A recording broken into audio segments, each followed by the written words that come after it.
You gotta be quicker than that. And the winner is @blue_palold.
Hello everybody. Hi, it's me, Charlie, and my stream deck is not working, so bear with me while I try to click through shit. Also, I'm very blue. Why are we so blue right now? Well, if we're gonna play Fallout New Vegas tonight, we definitely need to be like a little bit more beige. But hi everybody, it's me, Charlie, and today I'm cosplaying as the chick from Resident Evil the movie.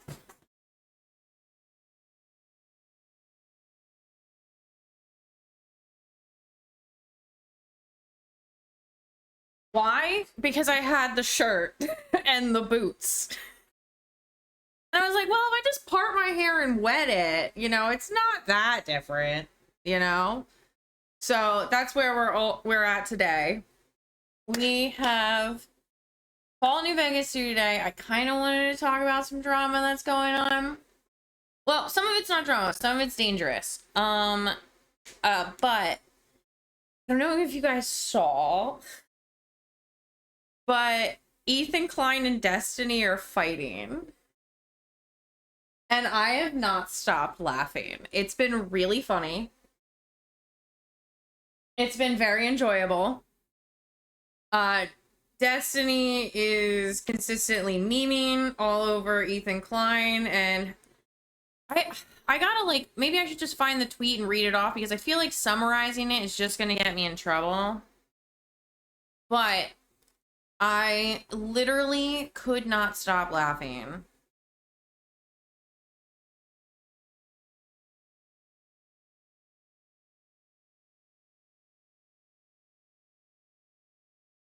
The Zora Mamdani scavenger hunt, there's so many people, and it's like packed, and I don't know if you guys heard, but Zora Mamdani is running a scavenger hunt today that started at 2 p.m. in New York, and I'm so fucking jealous, okay? I love New York City. I know it really well. I used to spend a lot of time up there. It is one of my favorite, it's in like my top 3 favorite cities of all time. Like, first is Baltimore, then it's New York, and then it's Chicago. Like, those are my cities. Those are my people. And, like, seeing how many people, hold on, let me show you the latest. I can't use my stream deck. This is how many people are currently, where's like the beginning of it? This is how many people are at the first stop. So there were, maybe it'll make more sense if I show you the original post. Damn, Denims, get it.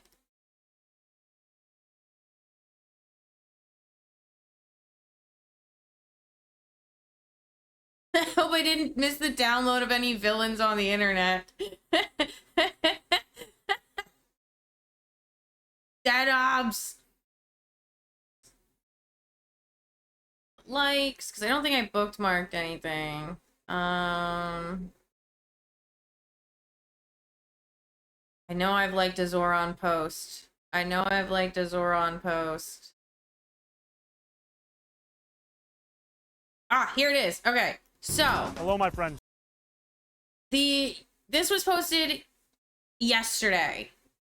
Yesterday, Zoran Mamdani announced that he would be doing a scavenger hunt in New York City. This is how he opens the video. Now, keep in mind, something that we haven't covered on the stream, but I have talked about outside of the stream, is that Eric Adams was recently outed for having one of his aides give a reporter a bag of chips that had money in it. Like, had an envelope in it, then had a money and an envelope full of money in the bag of chips. So pay attention to this video and see if you can spot any clues. Hello, my friends. I have to come clean. I have something to hide. Many things, in fact, because we're doing a scavenger hunt. No. Actually, we are doing a scavenger hunt across New York City tomorrow, Sunday, August 24th, starting at 2 p.m. Here's how it'll work. You'll solve a series of clues all related to a very particular theme in New York City history, each of which will take you to the next location, all accessible by public transit. When you arrive at the location, look for a campaign volunteer who will mark off your card and give you a clue to the next location.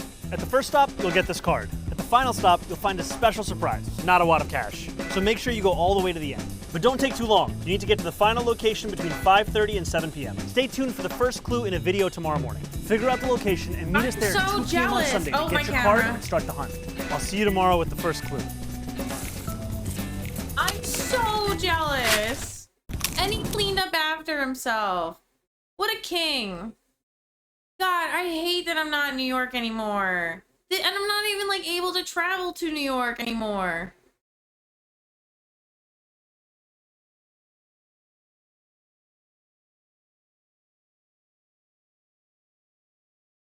How everyone feels watching the scavenger hunt. Is that like the Zoran scavenger hunt? Okay. Latest.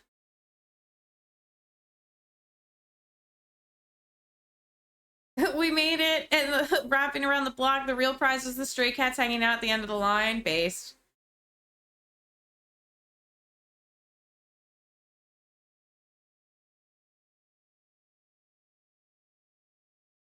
More real world games, please. Walk and use public transit to explore the city and meet up with others who share common interests. Yeah, exactly. It's great. People are going to make long standing relationships because of this. Because if you're at this event, you're most likely in a similar belief structure that you want the best for the people around you.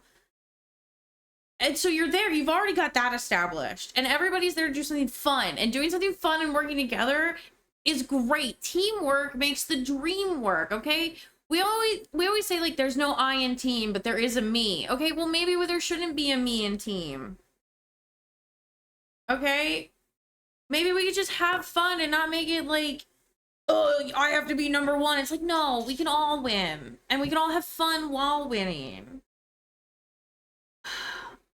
I'm so jealous.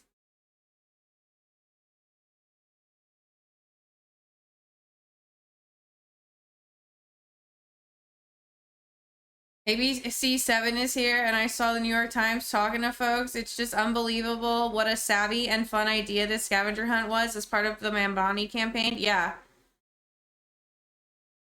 Look at the sad losers with nothing to do on their time except follow a line like children, marching like good little socialists for destructive evil with no purpose in their lives, funded by Soros heir billionaires. Defeat Islamic socialism now. Bro, it's a Sunday. Okay? Most of these people probably already had off, given the fact that it was posted at 2 p.m. on a Sunday, or it was posted the day before. Like, most of these people already knew. Like, calm down. You're kind of sad that you didn't get to go out and have fun, and you're just jealous, and this is what jealous people do. They lash out.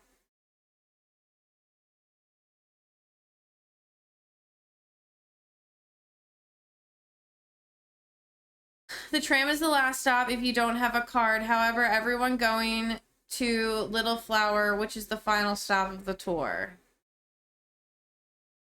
One of my favorite cafes shares the nickname of my favorite mayor of all time. And don't worry, they always remember to bloom their coffee. Travel to another borough for this cafe to end the hunt. This is such a good idea. Like, you're really teaching people about like mom and pop places. The final stop. I wonder if like they went in, checks bank account, nope, empty, checks fridge, nope, empty, checks state run grocery store, nope, closed down. Oh, jeez.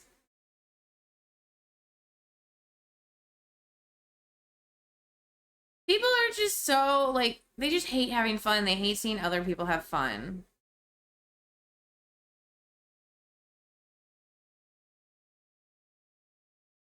And like, they're also mad because their candidate didn't think it out. Like, they don't get to do anything fun with Trump, okay? All they have to do is cheer and get talked down to. Oh, they use the Staten Island ferry. The Staten Island ferry is free. That's a great way to use the ferry, too.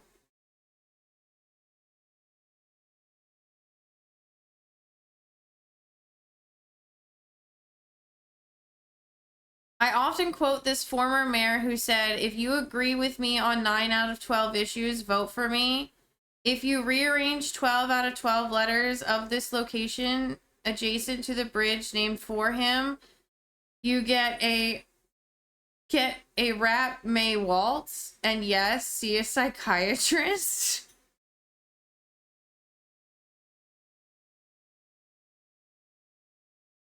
Well, wait.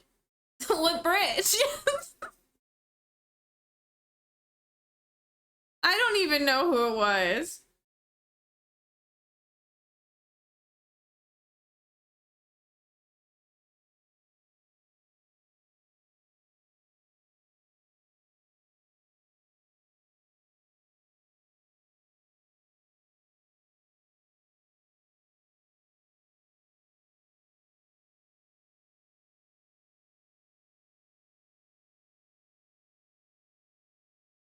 This is so great. Okay, all right. We were going to talk about politics or the fall of terrible people on the internet. We'll check back more on that later. All right, never mind. Fuck it. I want to get to gaming. I don't want to sit here and talk about how awful people are. So anyway, it's been outed that like Destiny was like sexing a minor and that like he had CP or CSAM on his computer that he shared with Willie Mac show, and Willie Mac was like, "Did you just send me CSAM?" And he's like, "Well, I don't know how actually old she was. She was just dating this guy when she was 17." And like he basically confirmed and then said, "Yeah, like I did send it to you and I do have it on my computer and I have to have it on the computer for the lawsuit." And Willie Mac was like, and so he called the police and he reported Destiny. And then Ethan Klein covered that and apparently made some comments about it. I have not seen what those comments are. And then Destiny responded by calling Ethan like dumb and useless and not adding anything into the arena.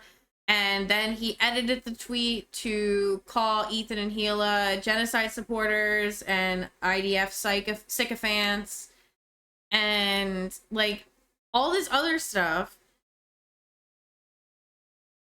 And like it only popped off more from there, and all I know is let them fight.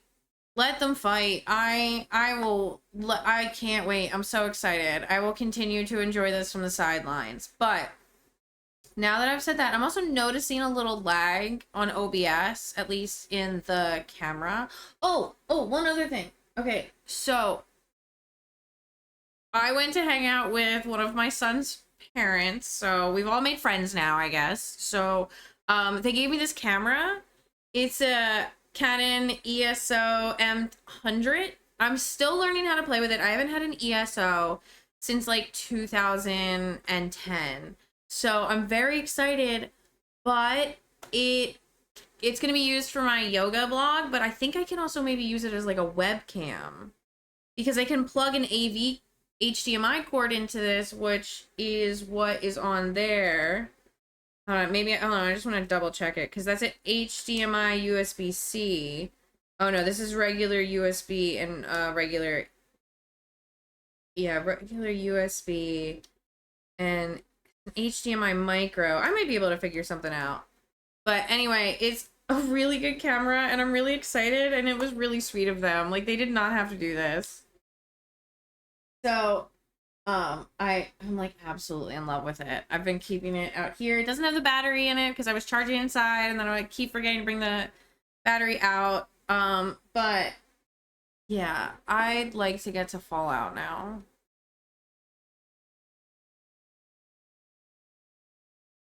Okay, I'm gonna minimize you. I'm gonna hit play. I'm gonna turn on my controller. I have to hit playing. I have to. Why is Fallout New Vegas that size? What is happening?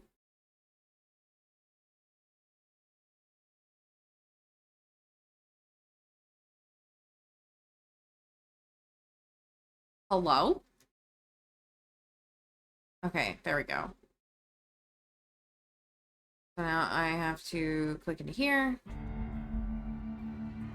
Okay, Alt Tab. Bigger. Lock it. Webcam. I don't think you guys need to see all this open space over here. So when you want to change the size of your screen ratio on OBS, what you do is you right click, you go to transform, you drop down to edit transformation, and then you have a bunch of buttons that'll pop up on the menu, and you just type in what makes you happy until you get it to a ratio you like. 282, 382. Okay.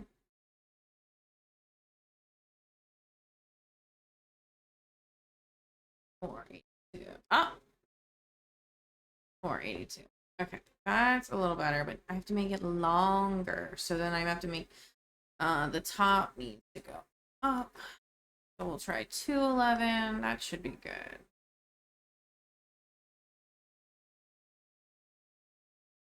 Okay, so okay, we're gonna drop that down to 275. Okay, I think I got it. Oh.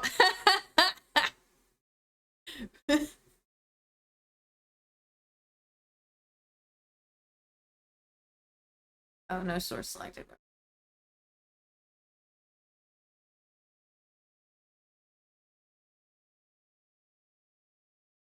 All right, much better. What was I doing? Oh yeah, Fallout. Can I move you more center so I can see chat? Awesome. I don't remember what I was doing except that I think I was being a lawyer or a politician. I think I like maxed out speech or something. I haven't pissed anybody off yet.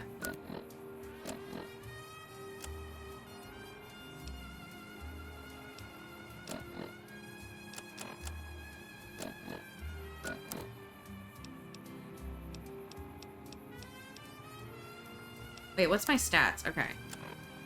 Oh yeah, my perception is like stupid high. My charisma is stupid high. I'm gonna bump that up. This right here is only by wearing... I have a 9 to perception because I am wearing glasses, which give me a +2.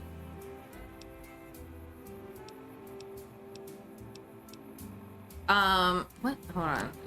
I want to take it off. 1, 2. Okay. My perception's a 6.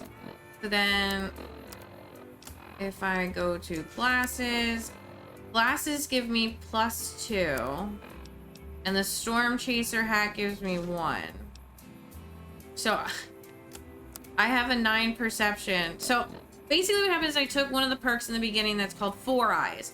When you have 4 eyes, you have to wear a pair of glasses in order to get an additional +1 to perception. So, I have +2 to perception right now, plus an additional 1 to perception right now. So I went from 6 to 9. I have 3 total.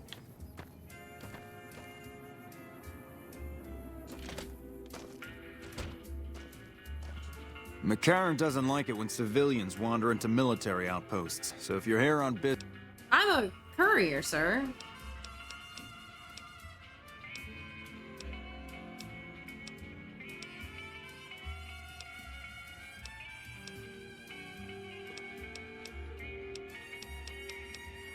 Okay.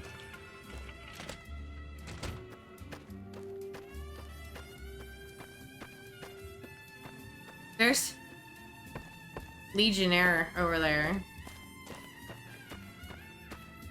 I don't know why, like, the NCR is so surprised that the Legion is pushing in, because, like, they're all over here. They're, like, crawling everywhere.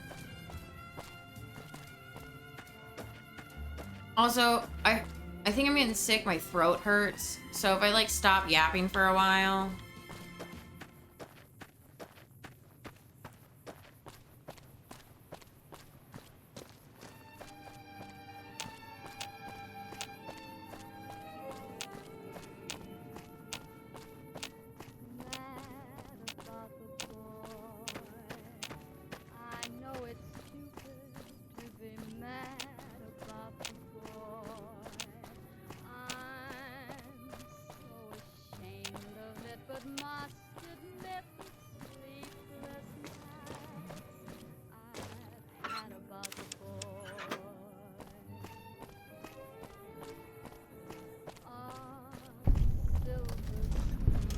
Novak.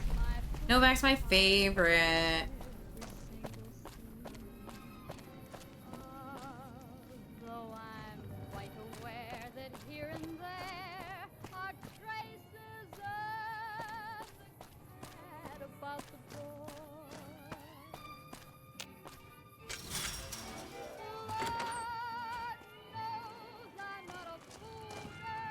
Well, welcome to you.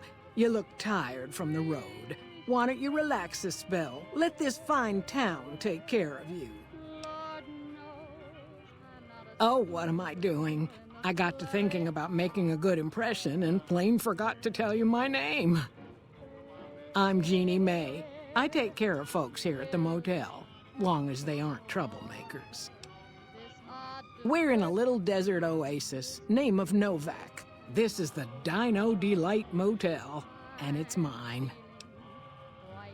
Well, there's Dinky, the town mascot. He's a sight. You probably already saw him when you came in, but you can go up inside, too. Up the road a ways to the west, there's Repcon. That's the old rocket factory. There's been some sinister characters out there lately, so you may want to stay clear. Other than that, nothing to do but take it easy and enjoy good company. Well, up north a ways, you'll see a big tower. That's Helios 1. Used to be a power plant in its day. And there's a town just east of here called Nelson. Used to be such a quaint little place until those slavers took it over.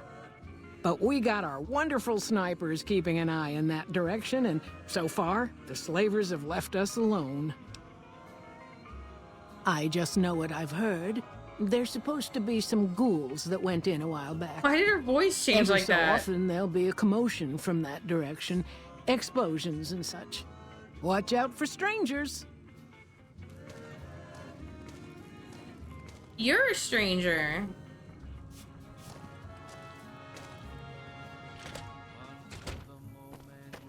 Hi, Victor. Well, butter my butt and call me a biscuit if it ain't my old friend from Good Springs. Don't rightly know. I just got the notion to make my way to New Vegas. Reckon I'll find out when I get there. Okay, so I have a theory. So Dr. House, Mr. House, went to MIT, which in the Fallout universe canonically is CIT, the Commonwealth Institute of Technology, versus the Massachusetts Institute of Technology. CIT in Fallout 4 built synths. Now, they talk about in Fallout 4 how like the idea for like automated workers was a thing that they had talked about when MIT before the Great War. And then they just kept building upon it since then, but they struggled to do it because they didn't have any contaminated DNA, which is why they needed Sean. Anyway, Victor is Mr. House's robot. I have a theory that Victor is a precursor to the synths, because that eventually came from like the idea of not Mr. House per se, but just working at MIT and being at MIT. I feel like Mr. House also taught at MIT. But I feel like Victor is one of like the first. Victor and Yes Man are the first real synths, because Victor said he rolled into town about 10 years ago. And this game takes place... in 2281. So, and the bombs fell in 2077. So this is like 120 something years after the Great War. Or 110... Wait. 113 years. No, 103 years apart. 103 years apart from the dropping of the bombs. 10 years before this would have been 2271, which is before Fallout 3 starts. When does Fallout 3 start?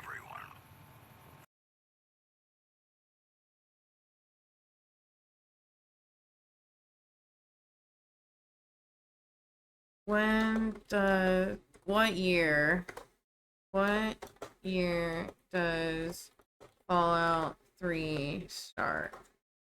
Fallout 3 takes place in 2277. So, if Victor rolled into Good Springs 10 years ago, in 2271, that takes place 6 years before the start of Fallout 3, meaning that Victor is one of the first Siths.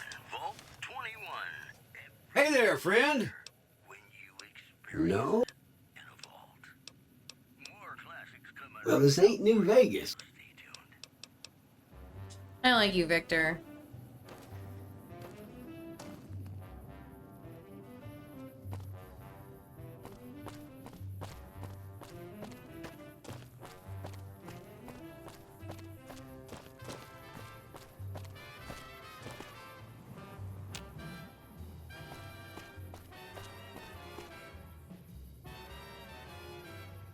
I should have my quest selected, huh?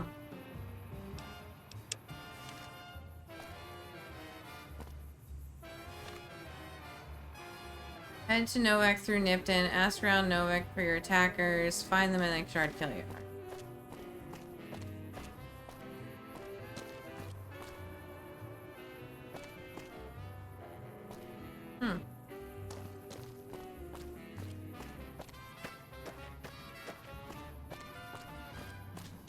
Where is it taking me? Oh, mosquito got me.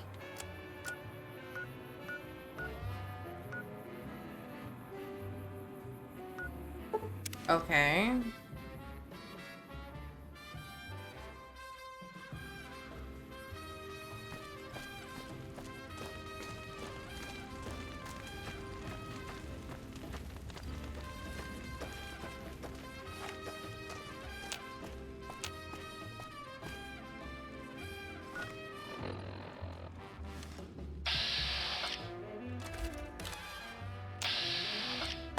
Oh.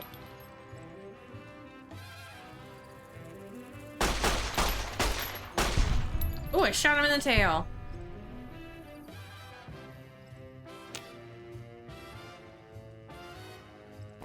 Is it because I went like up and around?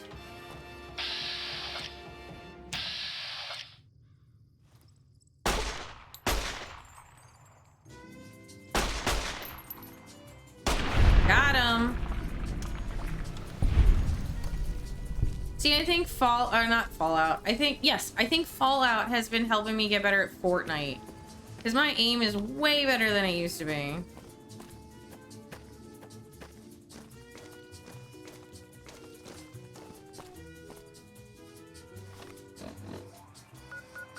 Oh, what the hell?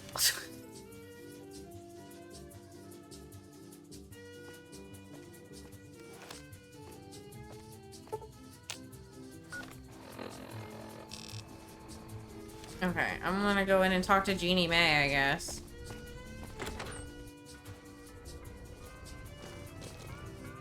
I hope you're finding Go see Cliff Briscoe. Well, he might have been wearing a fancy outfit, but he wasn't any kind of gentleman to me.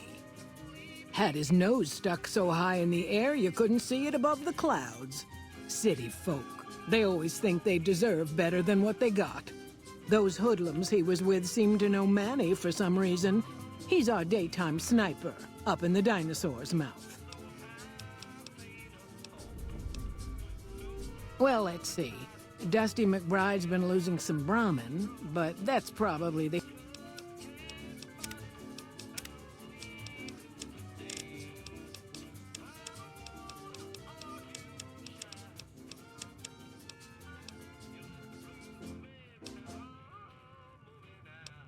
heat more than anything. Honestly, it's been real quiet. Ranger Andy's still hurt, but we got these two gentlemen snipers watching the road day and night, keeping the trash out of Novak. They've been a blessing. Oh yeah, we got a ton of stuff to sell. We should go see Cliff. I'll talk to you in a minute. Wait, actually, this is probably a good place. What's going on, man? Sure I know him. What do you want with him?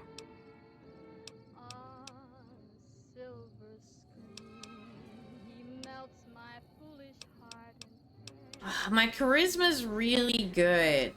Oh yeah? A good friend? If you say so, man. Well, listen, I can definitely help you find him, but I've got problems of my own. Maybe we can do a trade. You need my help. There's something I need too. Confirmed bachelor. You've had your needs neglected for far too long, haven't you? I can tell. Oh my goodness, yes. Yeah, everybody depends on you, you know? But they don't ask you about how you feel, what you worry about. There's something I like about you. You just seem really understanding. I was gonna ask you for a favor, but I'll just tell you what you want to know. The guy you're looking for, Benny, he was traveling with some members from my old gang. They were going to Boulder City. You're going to Boulder City? No clue. I know Benny hadn't paid up yet. Maybe that was where they were supposed to get square. It's straight up Route 93 from here. Just keep following the road north. Glad... Hey, I know you've got no reason to help me out now, but you seem really nice. Could I at least tell you about the problem we've got here? Yes, you can. Absolutely.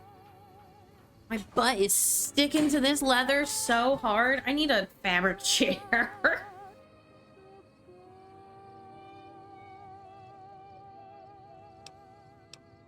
See? I was right about you. Novak, it's home for me now. I want that to be for good. I like it here, and I've left too many homes behind. But the only resource we got here is junk. Without that, people wouldn't have anything to trade. They'd all have to leave. We get most of it up the road from the old rocket test site, but a bunch of ghouls showed up one day and took it over. We can't get in there now.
Well, they unloaded what they had left on the Dino Bite as a tax write-off, but that was before my time. Plenty of demand for them, seeing as how they're one-of-a-kind collector's items, but I might still have some in back. The leader of the kings who would only identify himself as the king voiced his displeasure calling... No offense, but I need to focus on getting more rest when I'm off duty. I'm not sleeping so good. So now's not a good time. If you want to talk, catch me when I'm on duty. I'm up at the Dinosaur after 9 p.m. Yeah. Okay, bye. Oh, wait, it is after 9 p.m. God damn it. Don't sneak up on me like that. What do you want? Yeah, I guess maybe I am. But not like you. Huh. Maybe it should have been you I was expecting all along. Why are you here? Yeah, well, you see anybody wearing Legion Crimson or a lot of sports equipment, you just let me know. You Sports still equipment. haven't answered my question. I think you better leave. I don't have friends here. No. No, you're not, are you? Maybe you shouldn't go. Not just yet. I need someone I can trust. You're a stranger. That's a start. I want you to find something out for me. I don't know if there's anything to find, but I need someone to try. My wife was taken from our home by Legion slavers one night while I was on watch. They knew when to come and what route to take, and they only took Carla. Someone set it up. I don't know who. My wife's dead. I want the son of a bitch who sold her. Bring him out in front of the nest here while I'm on duty. I work nights. I'll give you my NCR beret to put on. It'll be our signal, so I know you're standing with him. And I'll take care of the rest. I need to do this myself. That's fair.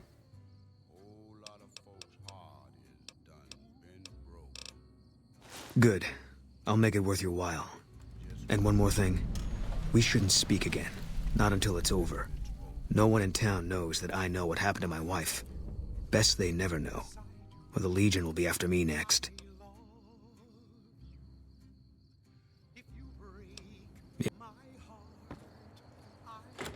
So, you know what I was just thinking about? The Fallout Season 2 in New Vegas is actually going to confirm the timeline a little bit more. Whether it's before or after, like, Fallout 3 or Fallout 4. Or even Fallout New Vegas. Because there's a few things that happen in this game in Novak that will, like, basically tell me what the timeline is.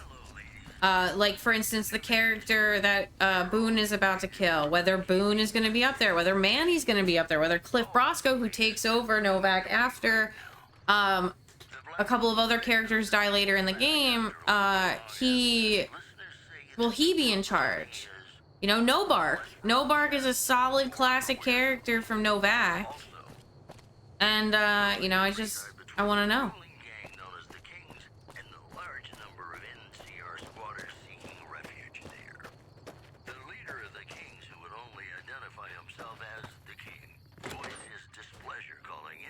Look what brings you here? Boone. That's that sniper fella. Works in the Dinosaur, right? I only met them but once or twice. They seemed real happy together. I really ought to get to know them better. They're probably nice folk. Oh, we keep to ourselves for the most part. Try not to pry. I think Jeannie Mae gets bothered that we aren't more sociable. But it's just our way. Ain't that we don't appreciate what she's done, managing this town like she has, but I worry she feels that way anyhow. Not that there ain't others who pry around here. That Nobark was skulking around our yard last week. I thought he was our cow killer. Was about to lash him with our bullwhip till I saw who it was. He's harmless, though. Part of me wishes I could see things like he sees them, all full of mystery. I'm not sure who started it. Wasn't a very nice name, but he took to calling himself by it, so we all had to. I don't even remember what his real name is. Anyway, I think it comes from that expression that people say when you're crazy, that not all of your dogs are barking. Poor no bark. I think it's all bark, no bite. So if he's no bark, he's all bite.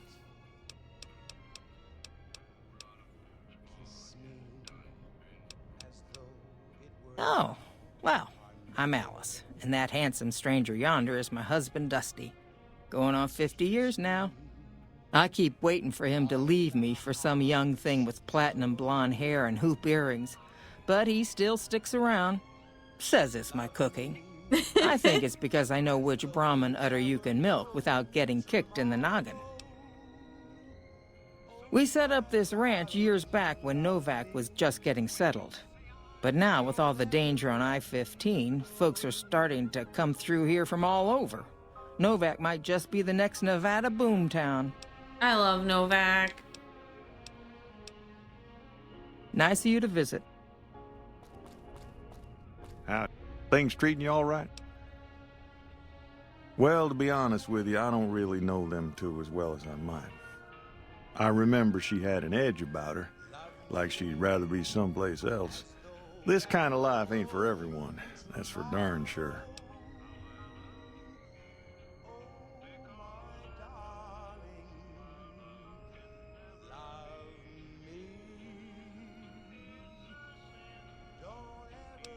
Oh, I tend to my ranch. That's about it.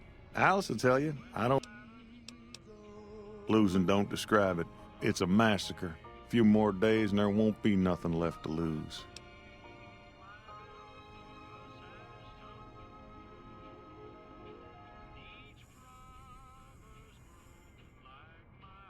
Welcome back, ladies and gentlemen. This is Mr. New Vegas. Thank you very, very much for listening. More news for you. Merchants are saying that there's been little Okay. Every night around midnight, Alice and I wake up to some crazy hollering and gunshots. You'd think the world was ending all over again. But it's just one animal each night. They don't take it or carve it up or nothing. Just leave it there, all full of holes. We'd be grateful, especially if you find them before they get my whole stock. But don't go getting yourself killed over it. Alice and I'll find a way to make do. Always have. Beg your pardon, mister, but them two-headed beeves ain't worth getting shot over. Not to mention what would happen if half of what Nobark says is true. Best we can hope is that whoever's doing this will move on or get tired of it. I just hope it happens while we still got animals left. I'll take care of it. Whoever it is, I don't think they're from around town. Seems like they've taken to shooting from the west side.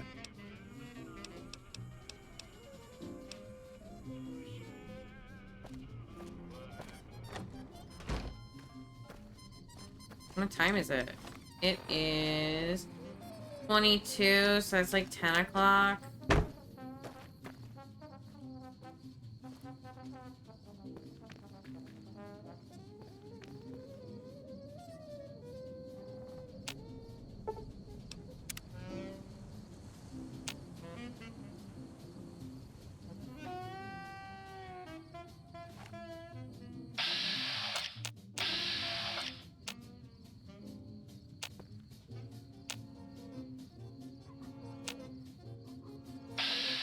There it is.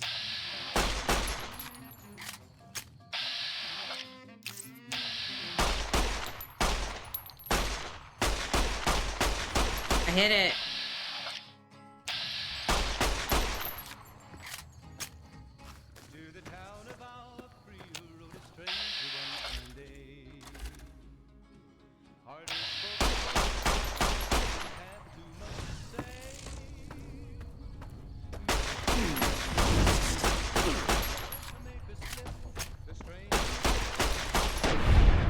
I don't like killing the Nightkin either. I don't like killing the ghouls, and I don't like killing the Nightkin.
Who sent you?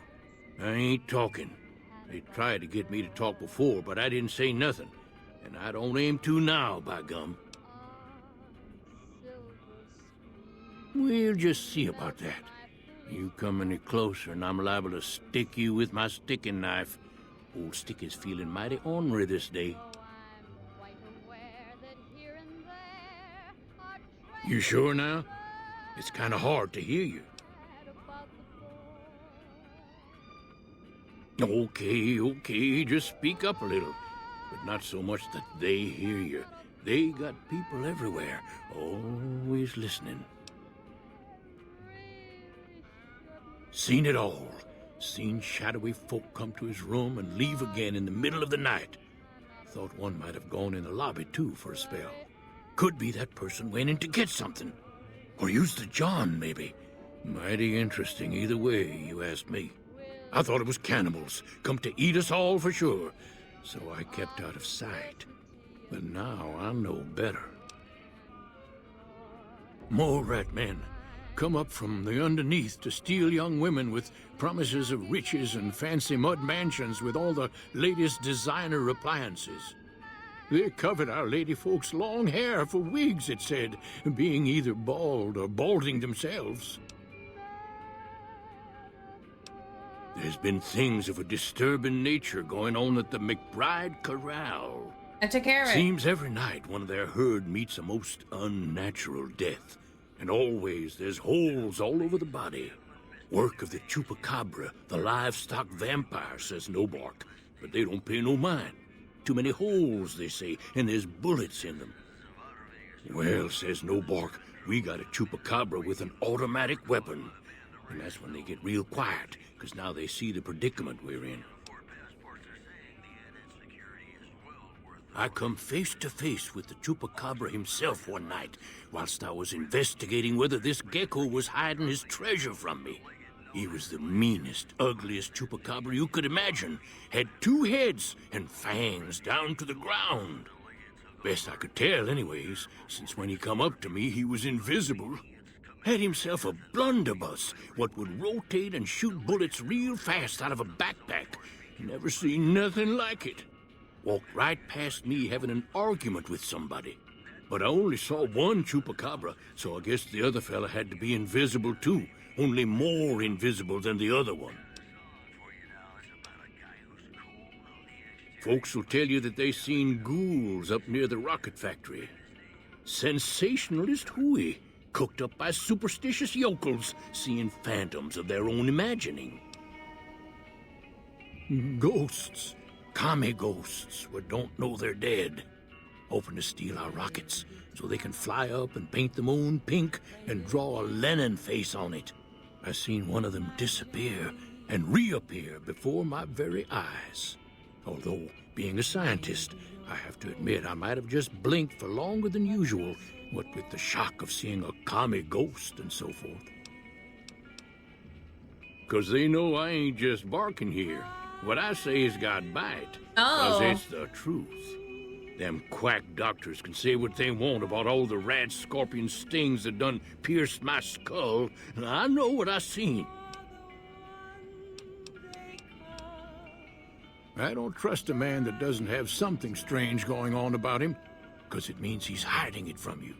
If a man's wearing his pants on his head, or if he says his words backwards from time to time, you know it's all laid out there for you. But if he's friendly to strangers and keeps his home spick and span, more often than not he's done something even his own ma couldn't forgive.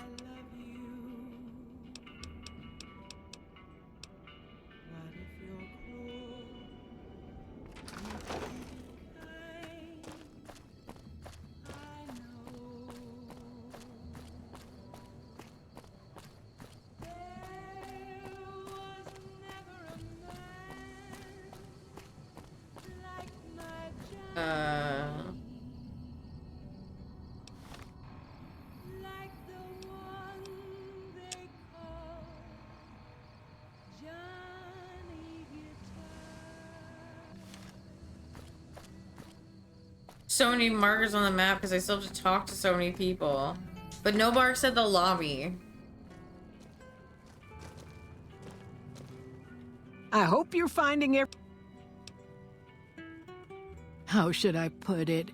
I guess you could say she was kinda like a cactus flower. Real pretty to look at, but there was just no getting close to her. She never did take to living here. She liked the big lights and fast living of New Vegas.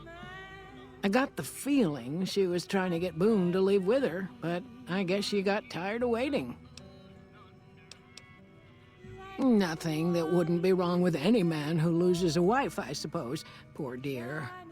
I know he thinks she was kidnapped, but I'm not so sure she didn't just run off on her own. You could tell she was thinking about it ever since they arrived.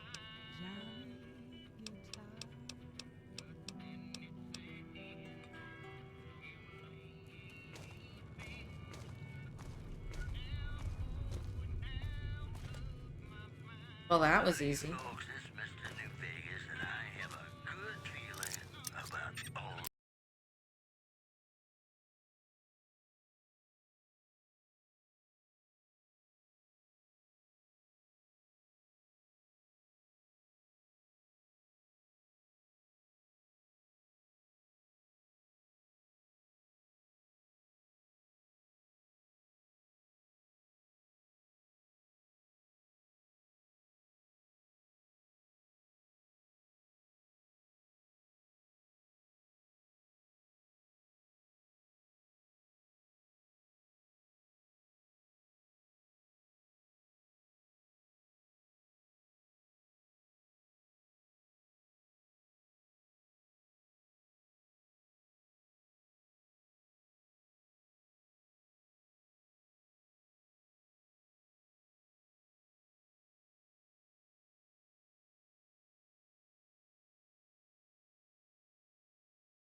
Reason enough for me to take you up on it, I suppose, but this isn't gonna end well.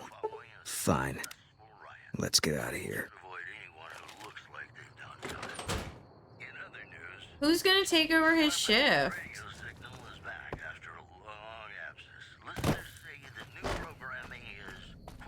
Less for outcasts, more for weirdos.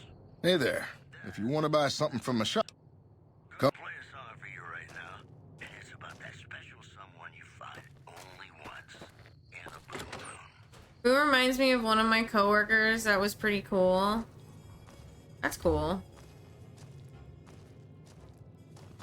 We haven't met yet. You must be new in town. I'm Andy. Hi, Andy.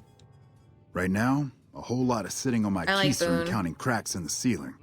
I wouldn't wish it on anybody. On better days, I help keep the peace. Boone and Vargas watch the road. I watch the town. Tell myself I'm doing some good. Was with them. That was back when my arm and leg used to work better. I still like to pretend I'm a ranger, though.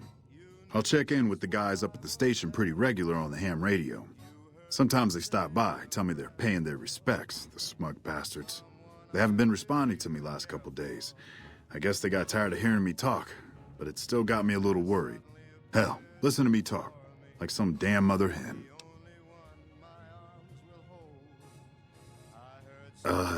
No, they're gonna think I'm having trouble letting go. They're good soldiers. I don't give them enough credit. They're the NCR's finest. A one-man platoon, each of them. You got a job where even thinking about it would scare a man senseless? That's when you bring in the Rangers. And if you see a squad of veterans, guys who are in their black armor, well, you won't find a more beautiful sight. Yeah, twice. Oh, hey, Otto. Actually, the first time, it was more like half Thank my you. body. Welcome in. Knocked me out of the Rangers. This time, Hope you're it's mostly doing just okay. reminded me how useless I've gotten. A few years back, we get a tip that some Legion slavers were holed up in this burnt-out house a few clicks from where we were stationed. We get there and it's deserted. No sign anyone's been there. I mean, nothing. It goes pretty all right, you know, slow and steady. We're surviving every day here. The United States falls apart continuously, and yet I have to keep going. But other than that, we're doing pretty all right. I'm loving playing New Vegas again. It is so much fun. I dabbled into 76 again yesterday and did a few things. Loving the rebrand. Never got around to mention it. Oh, thank you. Yeah, I had too much like negative energy around like Fanny Wiggles, and after sobriety I was like, I just have to cut it out. So I was like, let's do it, whatever. As we're leaving, I hear something behind me. I turn around and there's this kid, just skin and bone, and he's looking up at us and he's scared half to death. Been hiding in a closet. I go to grab him out of there and I notice he's holding something in his hand. Something metal. He shuts A new himself age back in the closet. begins with positivity. Yeah, exactly. And it just like, it's taken some time, you know. I lost a lot of the community because they didn't realize I changed my name. And sometimes you have to like personally invite people back. But, you know, we're building a better community every day here. And I could not be prouder of the community we've built so far. Love that for you, friend. Thank you. I hope you're doing well. That's when I see the grenade he's left by my feet. They do it a lot, the Legion, using kids. They know we'll hesitate. Anyway, that was the first time. Second time, I fell down those stairs in front of the motel, just in case I got to thinking I'd put it all behind me. Speech 30. Yes, please. Christ, there's a boomer around here. Find out what's in my head. Can't remember. I'm more of a boomer because I forgot to move my alerts higher. Should be down here. There we go. Thanks. I saw the name one day and I was like, who is this? And then I saw your face and I was like, oh my god, do not unfollow.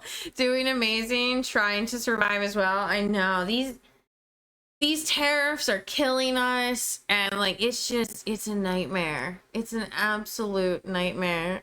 The best I can do is just keep waking up.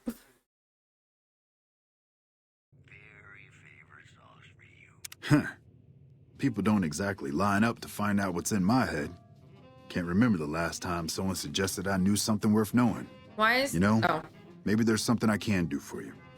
Since you've gone to all the trouble of flattering a crippled old soldier, there's a move we have in the Rangers for knocking an opponent off his feet. Saved my butt a bunch of times, maybe it will for you too. Let me show you how it's done. Thank you.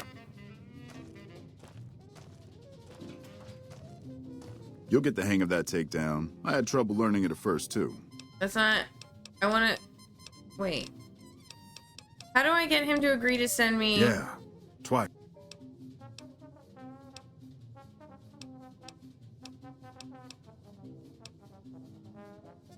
I thought, like, there was a way to get him to send you to Ranger Seat. Oh, okay. I just go... Never mind. I thought there was, like, a special combo where he's like, actually, it would make me feel better, unless he did say that and I completely missed it. I need to go make some tea soon. My throat is killing me. It started, like...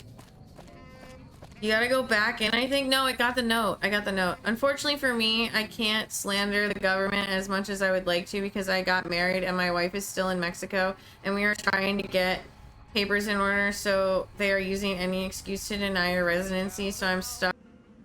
How far am I from leveling? Like 400 away from leveling? Ooh, a harmonica.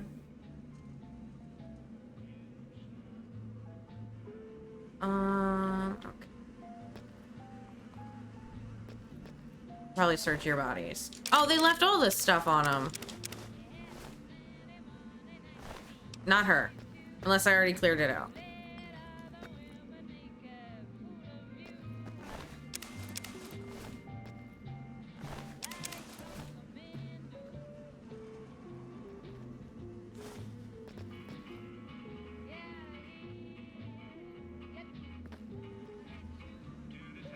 Cigarettes, always pick those up.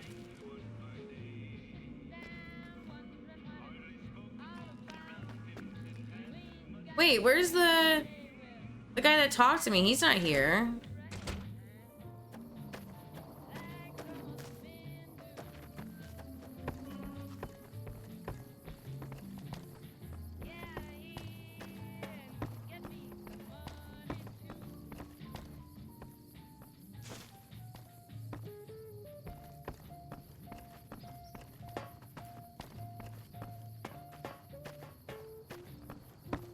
There's like 3 bodies in there and all these beds. Where's the rest of them? Oh, they must have taken them into like slavery.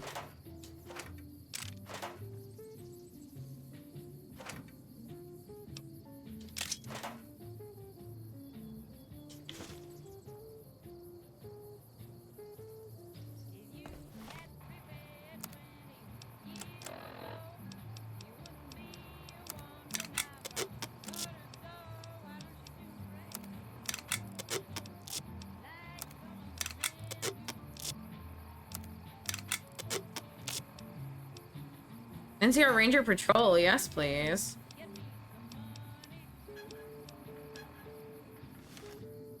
Wait, do I have clothes on?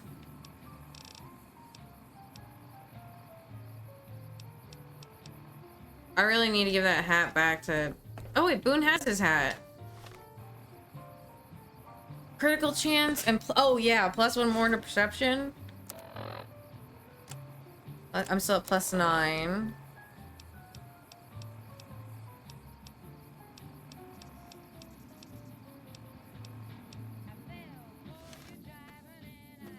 I want to see if I can get to my perception to a 10 without, like, having to up it with, this, what is it, specialized trainer?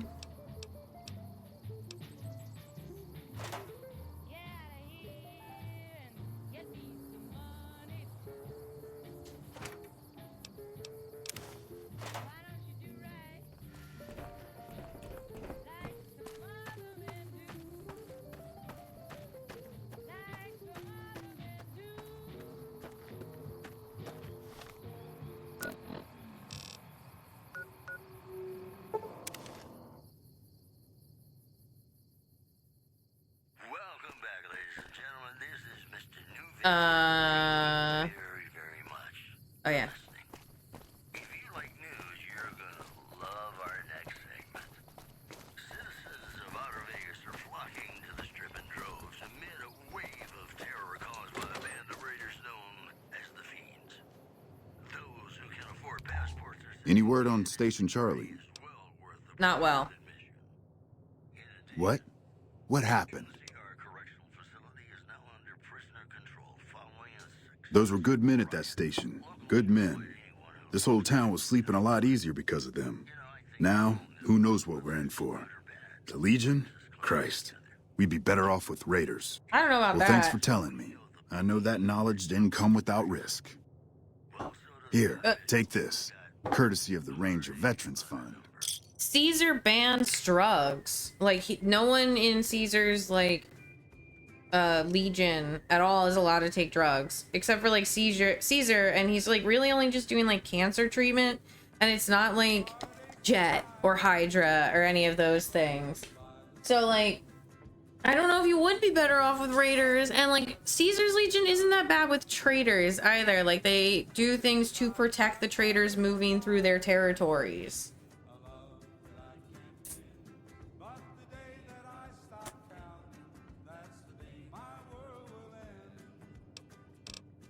Look out for yourself. Yay! Let's talk to Cliff. He in his story yet? The Legions are slavers though? Yes, I will. They are slavers. Absolutely, that makes them pretty terrible. I just say that they're better with merchants, and they're better than raiders. Like, raiders don't take slaves, they just kill you.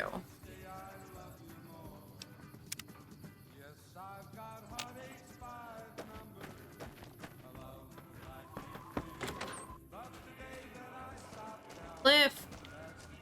I don't know if you know, but since Jeannie May passed, I've been keeping an eye on her properties for her. I think it's time we gave everything back to you, so take this key and make yourself at home at our motel. It'll open the room on the second floor, closest to the lobby. Hope it suits you.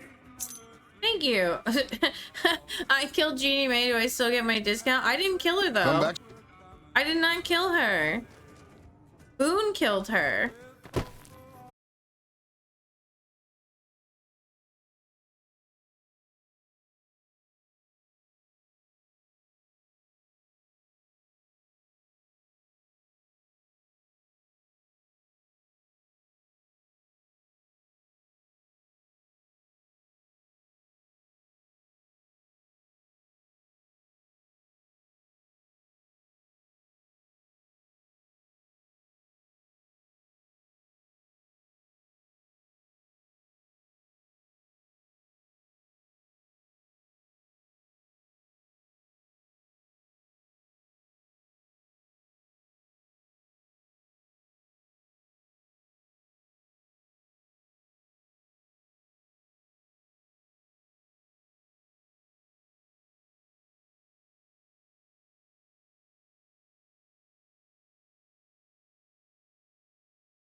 I'm currently working on camos on my gun. What are, like camouflage?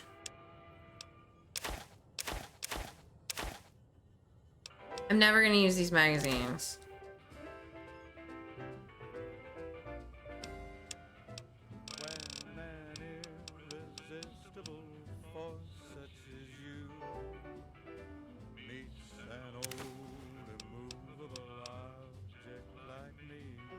The camos? Like getting the mastery camos, like gold and whatnot. I don't... What? Is that like a level?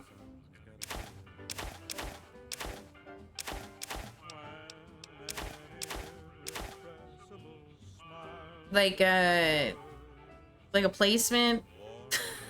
I don't know. Okay, guns and bullets is very different from boxing time.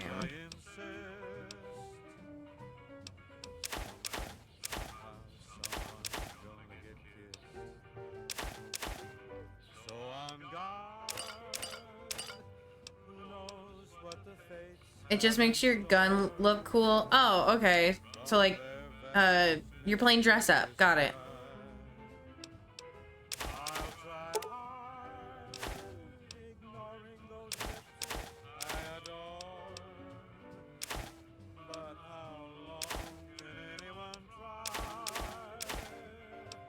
Oh!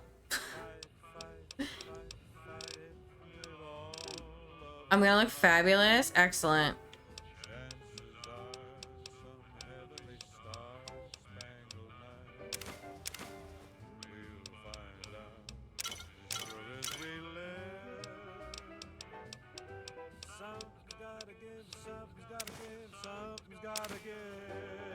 There we go.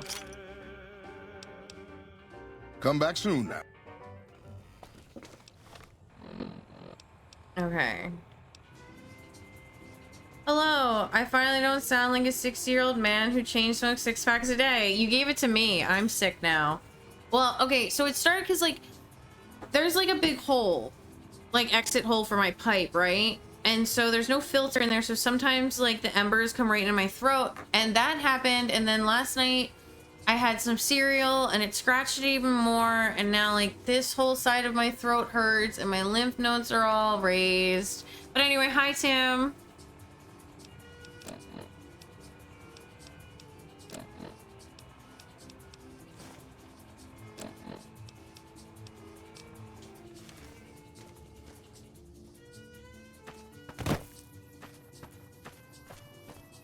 I'm glad you're feeling better. Like, it's from here to my ear. That's how, like, it feels.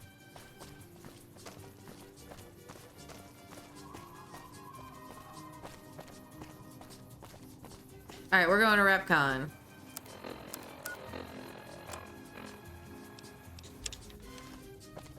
I don't want to leave here until Novak, like, idolizes me, okay?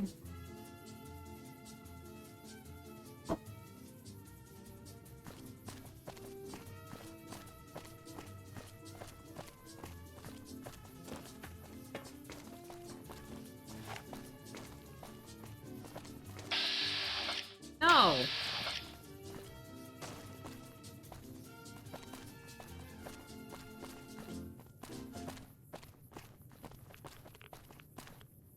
Oh, boo. Back to the Mr. New Vegas show. The show with, in my opinion, which I respect, the best looking audience around. Somebody prove me wrong?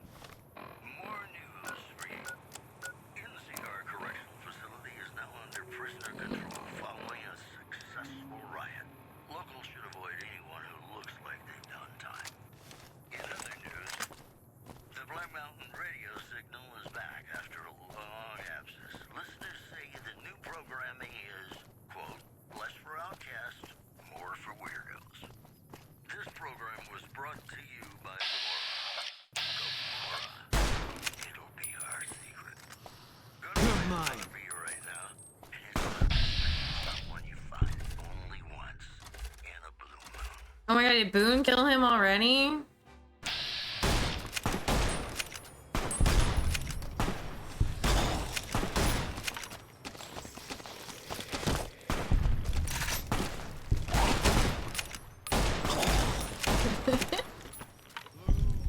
Sorry, Boone. I gotta reload. Good job.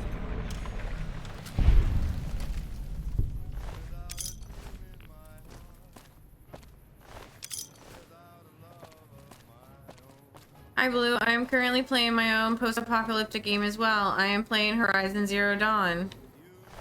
I hear that's excellent. Everybody's been telling me about Expedition 33. Where are all these? Oh, they're bits of feral ghoul.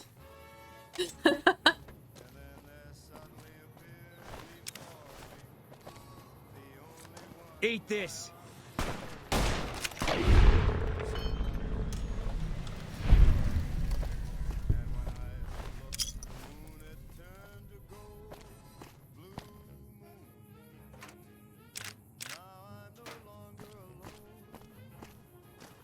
Expedition 33 is so beautiful, both visually and audibly. That's what I've heard, is that it's I've only seen Optimus Prime play like a few minutes of it. I like walked in and I was like, why are you French? Aside from being Canadian. And he explained it's a game called Expedition 33, and I watched a few minutes of gameplay. I was like, holy crap, this is stunning.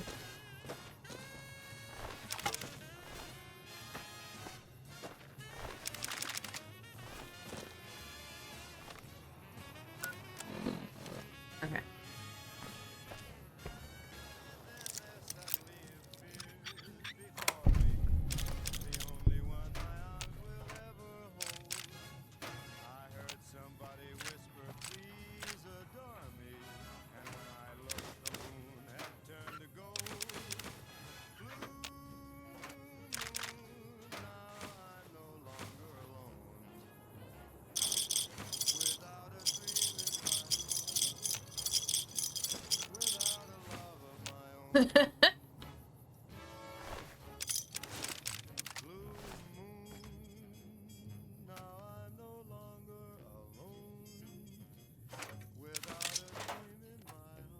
I'm almost at weight capacity because I'm taking everything I see.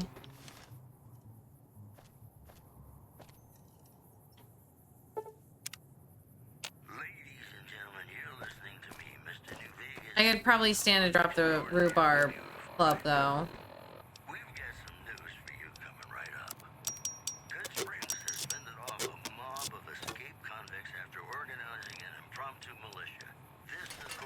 Oh, I can give stuff to Boone now.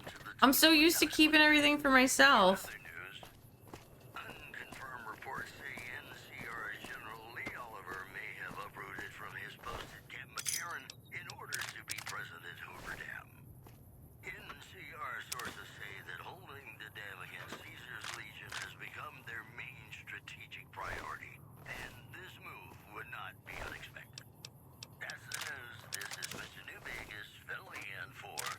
I started playing 76 again last night.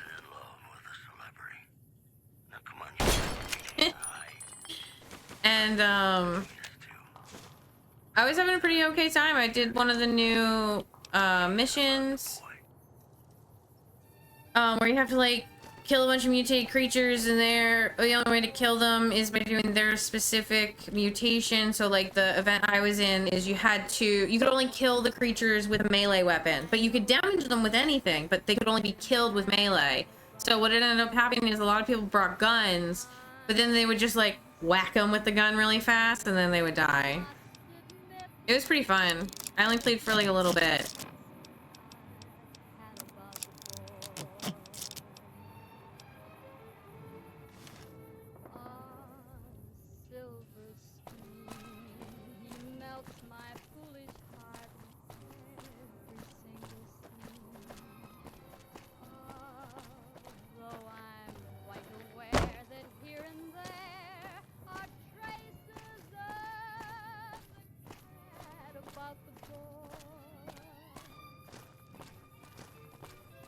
I want a water ice so bad.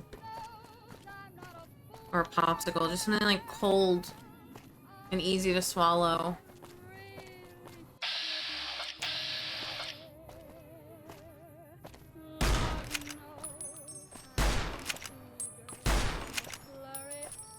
I can't tell if I'm hitting them. I'm gonna say no. Based on the fact that they didn't really run in this direction.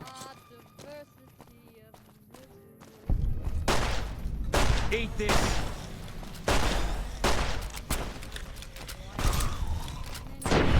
Bam!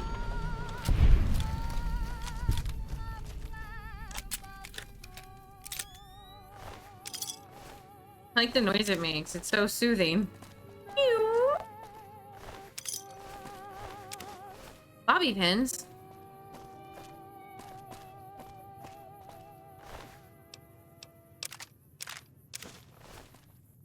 You've done a good turn for the NCR, and now we'd like to do one for you. There's an NCR emergency two-way radio. You call, and we'll come running. You're not alone out here. The NCR has your back. Stay safe and good hunting. Thanks.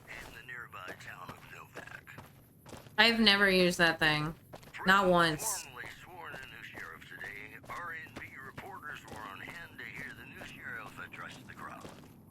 Loading public appeasement oration. Complete. Howdy, citizens. How about a yee-haw for law and order in the fine town of Error? Token not found. You know they say that no news is good news, but I think my program would be awfully dull if that were the case. Eat this.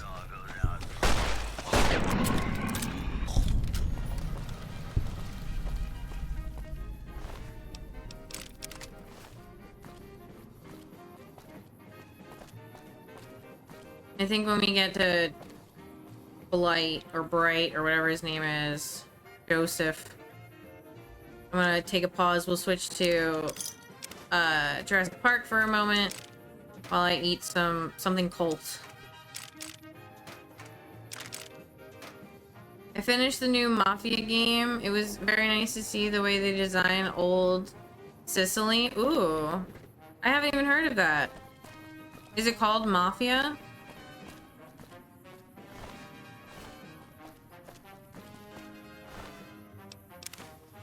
Are you Sicilian?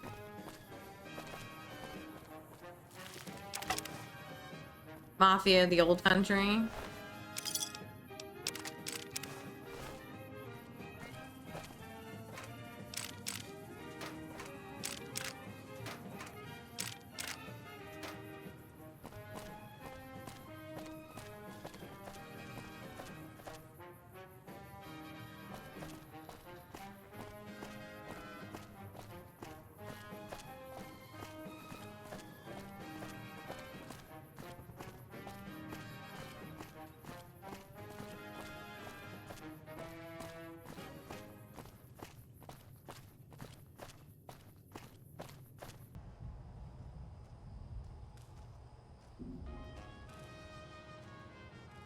Keep looking.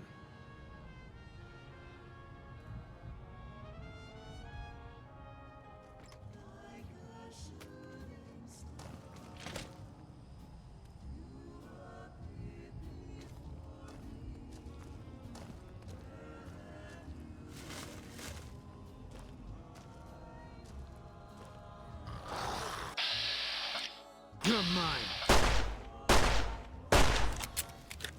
Come on, Boone. I thought you said they were yours. Ah!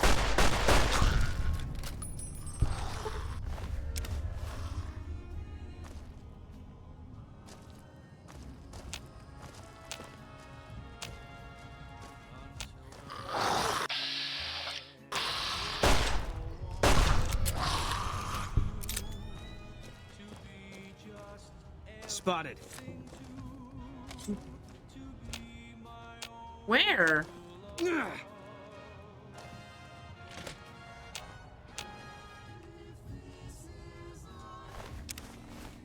They have so many bobby pins and coins or caps on them. Okay, that is a nightkin. Oh, okay. Here we are.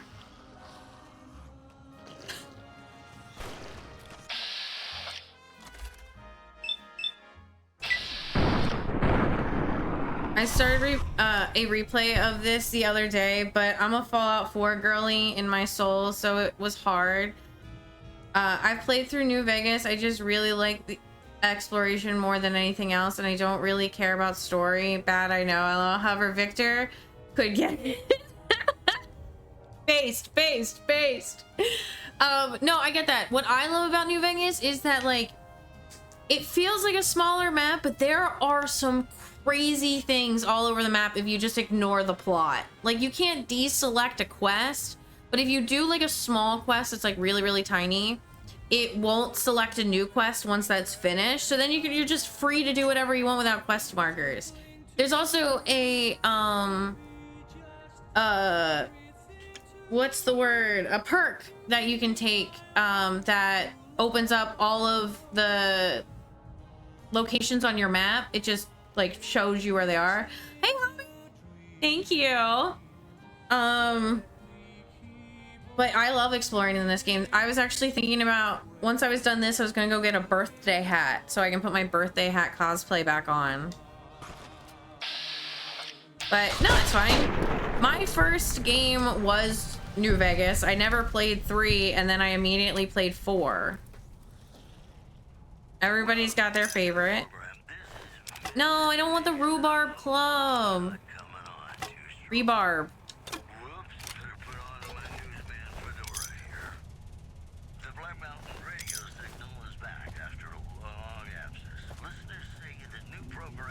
Company.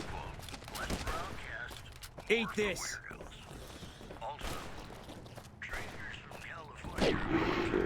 Thank you, Boone. Why did I get 10 for that one? I thought I only got 5.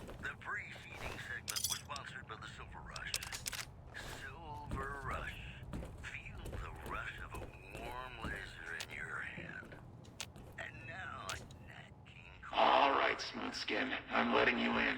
You better watch yourself. I'll sure as hell be watching you. Because in New Vegas, hey, you never know.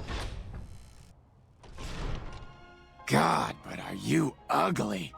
Get upstairs and talk to Jason before I throw up just from looking at you. Damn, what are you, my mom? The Great One can be found upstairs. Don't think about wasting his time. He's very important. You should feel lucky to be granted some of his time. Okay. I said I would pause this. I would go get something cold for my throat. I might also make some tea while I'm inside. So I might be like a moment longer. But I'm going to throw on some music. And we're going to listen to Jurassic Park when I get back. And then we'll get back into Fallout. Exit game. I played 3 first, but I had no idea what I was doing. So I accidentally aggroed the robot in Megaton.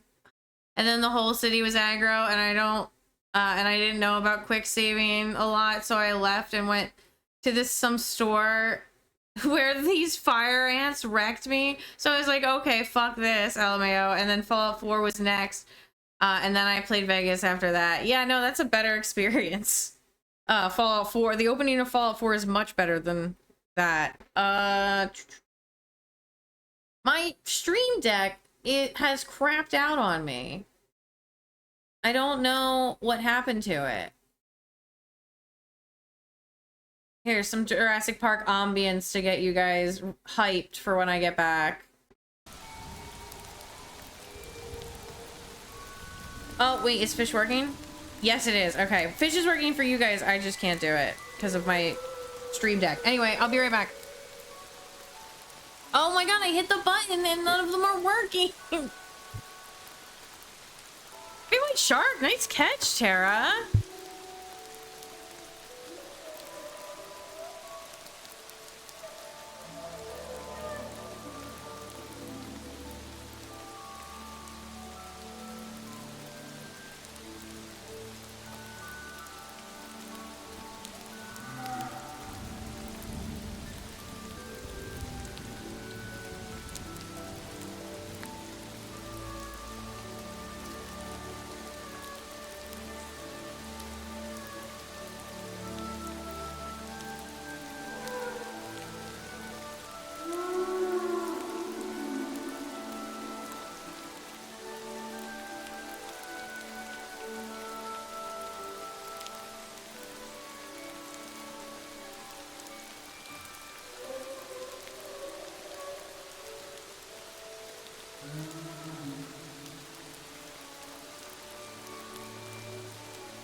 Oh, my fingers are so cold from holding the water ice. Ah. Also, hi everybody, I'm back. What did I miss? I'm attempting to learn how to play COD using claw grip. I gotta get a new controller though. My PS5 controller has a bad stick drift in the left stick. That sucks. Oh my god, your BRB screen is so cute. Thank you. I made it myself in Canva. What I do is I sign up for the free trial, and then I immediately make I make everything when I don't have the free trial. Once everything's finalized and I like it, I immediately sign up for the free trial. I download everything, and then I'm good for like a month. That's how I use Canva. Okay, Jurassic Park. Jurassic Park. I gotta also switch the category. I love Canva. I do too. It's like MS Paint for adults.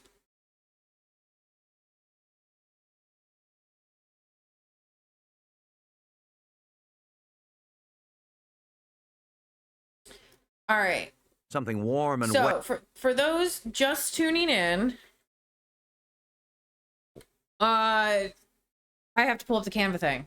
I use Canva for a lot of stuff. It's great. All right, so here is our Canva chart.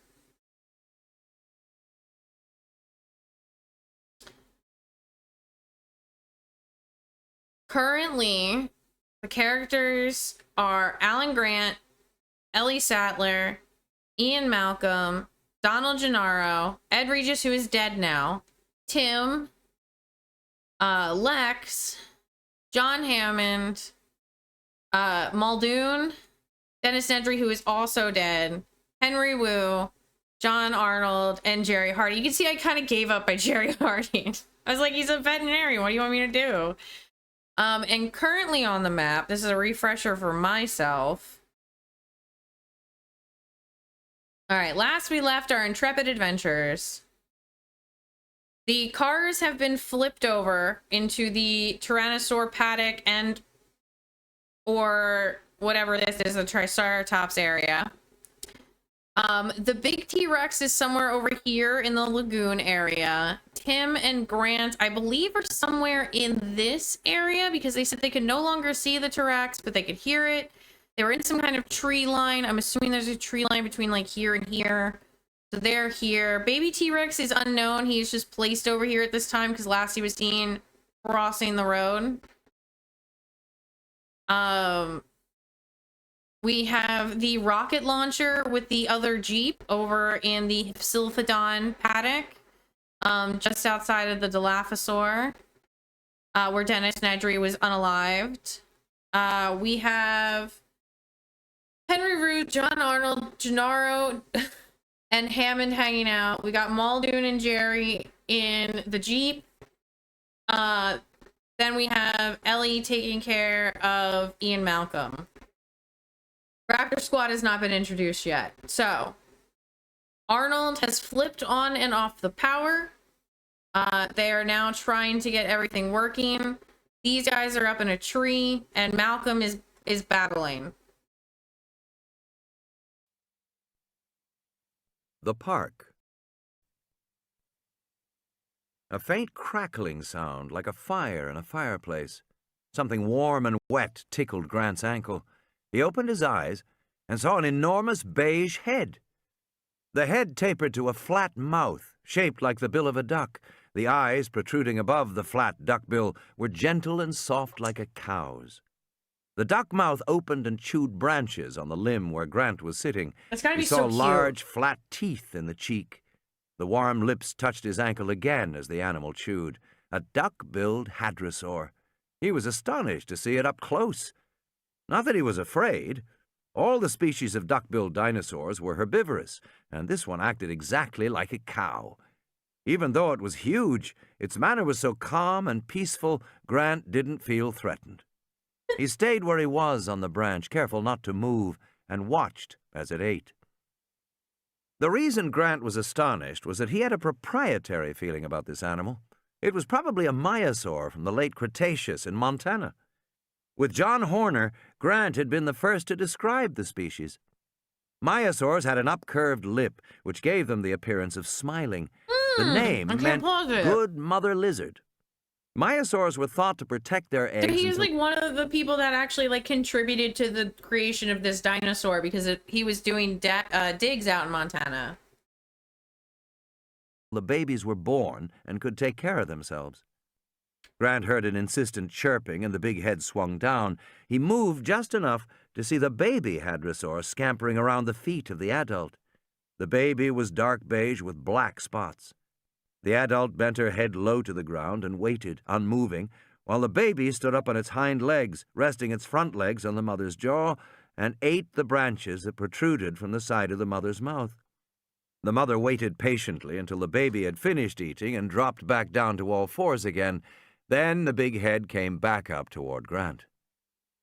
The hadrosaur continued to eat, just a few feet from him.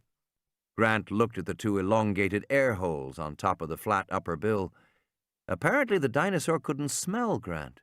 And even though the left eye was looking right at him, for some reason the hadrosaur didn't react to him. He remembered how the tyrannosaur had failed to see him the previous night. Grant decided on an experiment. He coughed. Instantly the hadrosaur froze, the big head suddenly still, the jaws no longer chewing. Only the eye moved, looking for the source of the sound. Could you imagine? You're sitting there, feeding your child, oblivious, after just having stampeded after a predator attacked you. And you're chill, and then all you hear is a... I would shit myself. Then, after a moment, when there seemed to be no danger, the animal resumed chewing. Amazing, Grant thought. Sitting in his arms, Lex opened her eyes and said, "Hey, you got enchiladas? That sounds so good right now. I love Mexican food." What's that? The hadrosaur trumpeted in alarm, a loud, resonant honk that so startled Lex that she nearly fell out of the tree. The hadrosaur pulled its head away from the branch and trumpeted again. "Don't make her mad," Tim said from the branch above. The baby chirped and scurried beneath the mother's legs as the hadrosaur stepped away from the tree. The mother cocked her head and peered inquisitively at the branch where Grant and Lex were sitting. With its upturned, smiling lips, the dinosaur had a comical appearance. "Is it dumb?" Lex said. "No," Grant said. "You just surprised her." "Well," Lex said, "is she going to let us get down or what?" The hadrosaur had backed 10 feet away. Lex is literally the worst. I cannot stand her in these books. I am so glad they changed the characters for the movie.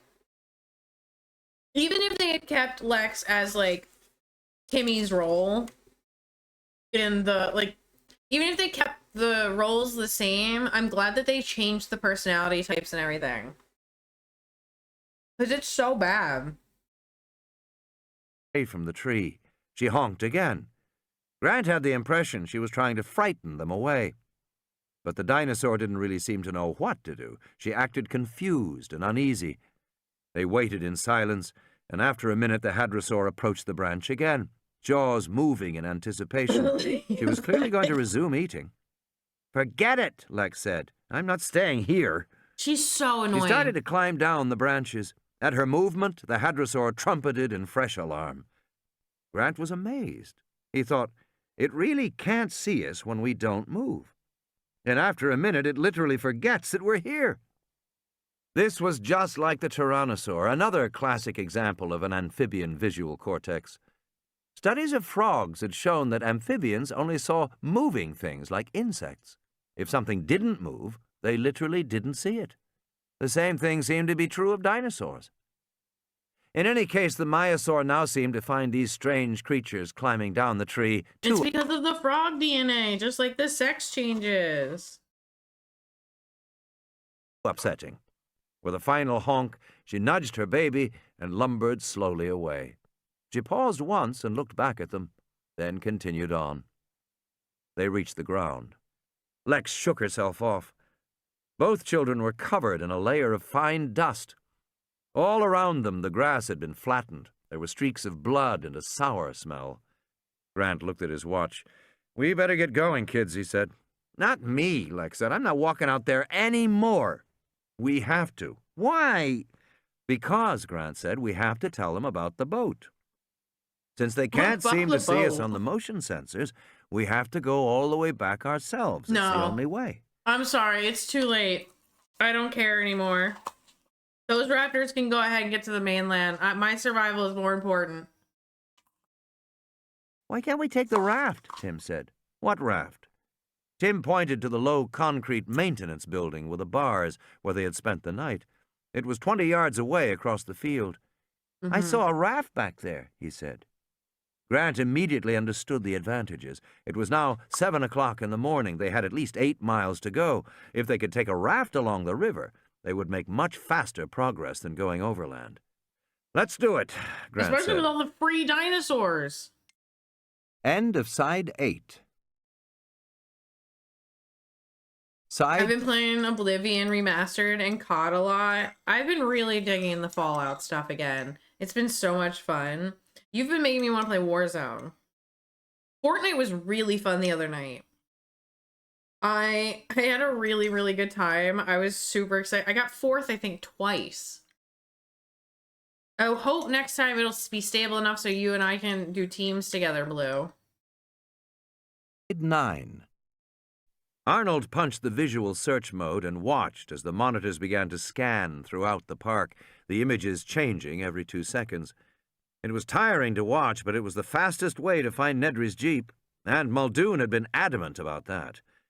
He'd gone out with Gennaro to look at the stampede, but now that it was daylight, he wanted the car found. He wanted the weapons. His intercom clicked. Mr. Arnold, may I have a word with you, please? It was Hammond. He sounded like the voice of God. You want to come here, Mr. Hammond? No, Mr. Arnold, Hammond said. Come to me. I'm in the genetics lab with Dr. Wu. We'll be waiting for you. Arnold sighed. Yeah, about the only reason I have Fortnite is so I can play with friends. Yeah, that makes sense. And stepped away from the screens. Grant stumbled deep in the gloomy recesses of the building. He pushed past 5-gallon containers of herbicide, tree pruning equipment, spare tires for a Jeep, coils of cyclone fencing. They said about 20 yards, so maybe I'm a little far off here. But they're back here at the sauropod maintenance building, I believe. Okay. I am not 100% on that. It's kind of hard to keep track. Pound fertilizer bags, stacks of brown ceramic insulators, empty motor oil cans, work lights, and cables. I don't see any raft. Keep going. Bags of cement, lengths of copper pipe, green mesh, and 2 plastic oars hung on clips on the concrete wall. Okay, he said, but where's the raft? It must be here somewhere, Tim said. You never saw a raft? No, I just assumed it was here. Poking among the junk, Grant found no raft. But he did find a set of plans rolled up and speckled with mold from humidity, stuck back in a metal cabinet on the wall. He spread the plans on the floor, brushing away a big spider. He looked at them for a long time. The spider? I'm hungry. Just a minute. They were detailed topographical charts for the main area of the island where they now were. According to this, the lagoon narrowed into the river they had seen earlier, which twisted northward, right through the aviary, and on to within a half-mile of the visitor lodge. He flipped back through the pages. How to get to the lagoon? According to the plans, there should be a door at the back of the building they were in. Grant looked up and saw it, recessed back in the concrete wall. The door was wide enough for a car. Opening it, he saw a paved road running straight down toward the lagoon. The road was dug below ground level, so it couldn't be seen from above. Must be another service road. And it led to a dock at the edge of the lagoon. And clearly stenciled on the dock was raft storage. Hey, Tim said, look at this. He held out a metal case to Grant. Opening it, Grant found a compressed air pistol and a cloth belt that held darts. Oh, I was hoping it was a rocket launcher. I was like, are we getting another one? But no. The only rocket launcher that was bought because Muldoon asked for 3. Hammond is stingy and said no. You get 1. And so they have 1 and it's with the Jeep. So I was hoping it was a rocket launcher. There were 6 darts in all, each as thick as his finger, labeled Moro 709. Good work, Tim. He slung the belt around his shoulder and stuck the gun in his trousers. Is it a tranquilizer gun? I'd say so. What about the boat? Lex said. I think it's on the dock, Grant said. They started down the road. Grant carried the oars on his shoulder. I hope it's a big raft, Lex said, because I can't swim. Don't worry, he said. Maybe we can catch some fish, she said. How old is she? 5? They walked down the road with a sloping embankment rising up on both sides of them. They heard a deep, rhythmic snorting sound, but Grant could not see where it was coming from. Are you sure there's a raft down here? Lex said, wrinkling her nose. Probably, Grant said. The rhythmic snorting became louder as they walked, but they also heard a steady droning, buzzing sound. When they reached the end of the road, at the edge of the small concrete dock, Grant froze in shock. The Tyrannosaur was right there. It was sitting upright in the shade of a tree, its hind legs stretched out in front. Its eyes were open, but it was not moving except for its head, which lifted and fell gently with each snorting sound.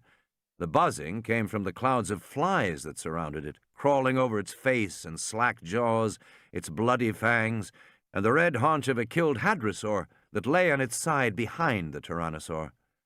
The Tyrannosaur was only 20 yards away. Grant felt sure it must have seen him, but the big animal did not respond. It just sat there.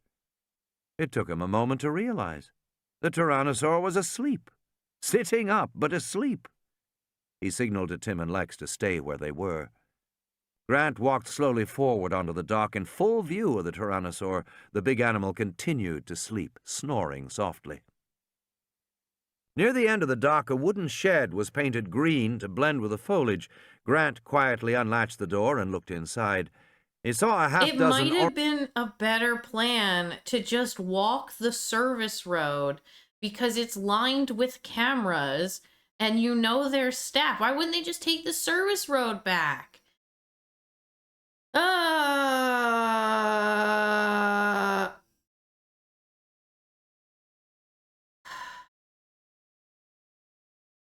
Orange life vests hanging on the wall, several rolls of wire mesh fencing, some coils of rope, and 2 big rubber cubes sitting on the floor.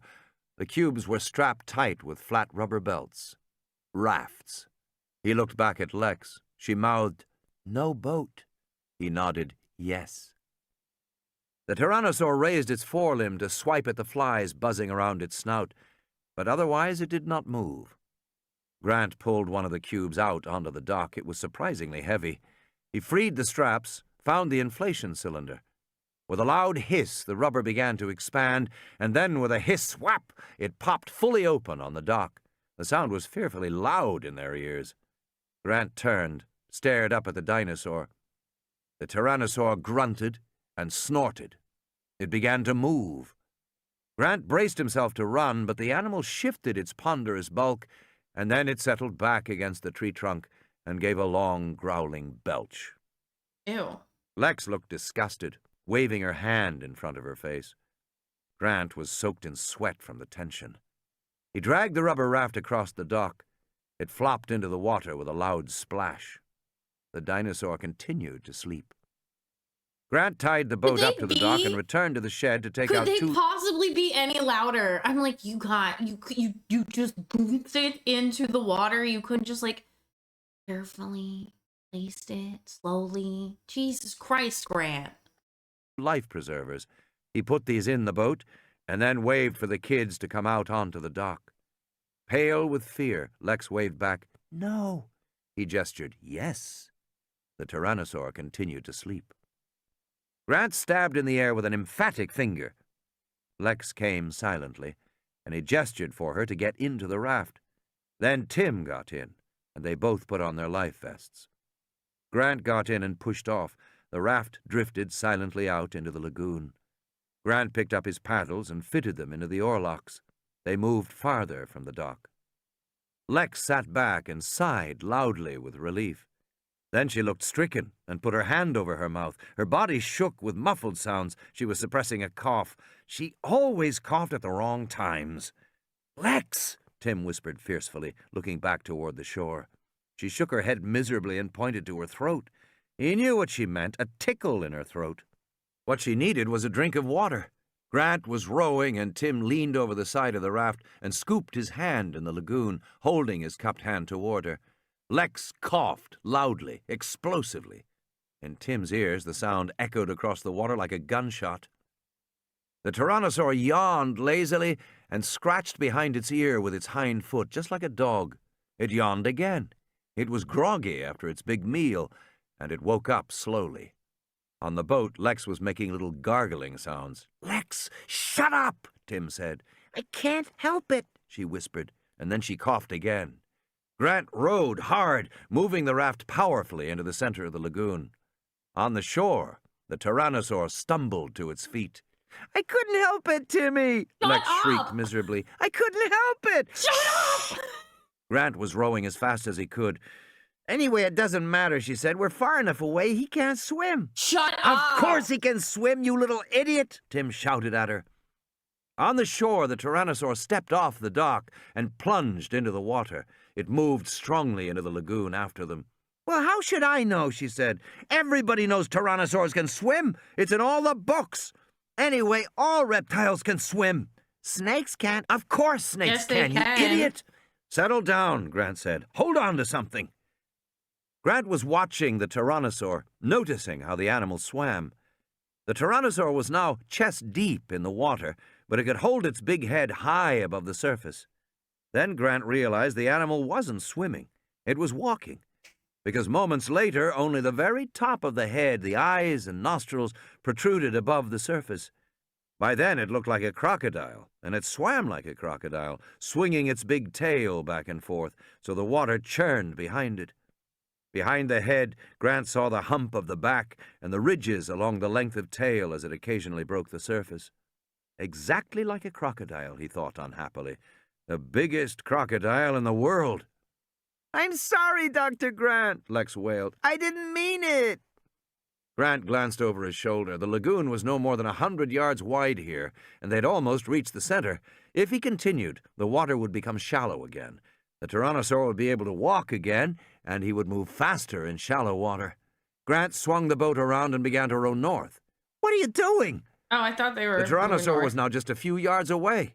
Grant could hear its sharp, snorting breaths as it came closer. Grant looked at the paddles in his hands, but they were light plastic, not weapons at all. The Tyrannosaur threw its head back and opened its jaws wide, showing rows of curved teeth. And then, in a great muscular spasm, lunged forward to the raft, just missing the rubber gunnel, the huge skull slapping down, the raft rocking away on the crest of the splash. The Tyrannosaur sank below the surface, leaving gurgling bubbles. The lagoon was still. No, keep rowing! Lex gripped the gunnel handles and looked back. "Did he drown?" "No," Grant said. He saw bubbles, then a faint ripple along the surface, coming toward the boat. "Hang on!" he shouted, as the head bucked up beneath the rubber, bending the boat and lifting it into the air, spinning them crazily before it splashed down again. "Do something!" Alexis screamed. "Do something!" Grant pulled the air pistol out of his belt. It looked pitifully small in his hands, but there was the chance that if he shot the animal in a sensitive spot, in the eye or the nose, the Tyrannosaur surface beside the boat opened its jaws and roared. Grant aimed and fired. The dart flashed in the light and smacked into the cheek. The Tyrannosaur shook its head and roared again, and suddenly they heard an answering roar floating across the water toward them. Looking back, Grant saw the juvenile T-Rex on the shore, crouched over the killed sauropod, claiming the kill as its own. The juvenile slashed at the carcass, then raised its head high and bellowed. The big Tyrannosaur saw it too, and the response was immediate. It turned back to protect its kill, swimming strongly toward the shore. "He's going away!" Lex squealed, clapping her hands. Shut up! "He's going away! Na na na na na! Stupid dinosaur!" From the shore, the juvenile roared defiantly. Enraged, the big Tyrannosaur burst from the lagoon at full speed, water streaming from its enormous body as it raced up the hill past the dock. The juvenile ducked its head and fled, its jaws still filled with ragged flesh. The big Tyrannosaur chased it, racing past the dead sauropod, disappearing over the hill. They heard its final threatening bellow, and then the raft moved to the north, around a bend in the lagoon, to the river. Exhausted from rowing, Grant collapsed back, his chest heaving.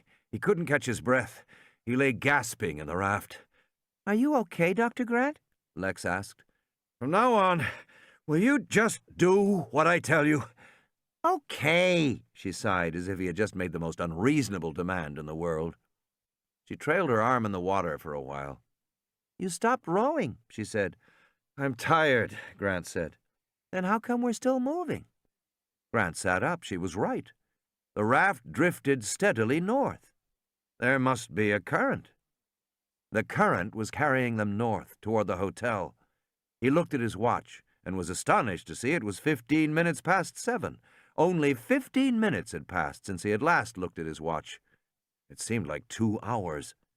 Grant lay back against the rubber gunnels, closed his eyes, and slept.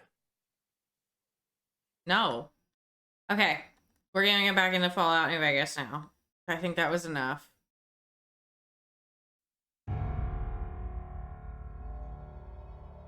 We will be finishing it soon. We're almost done. We're like, I think we got like 3 or 1/4 left.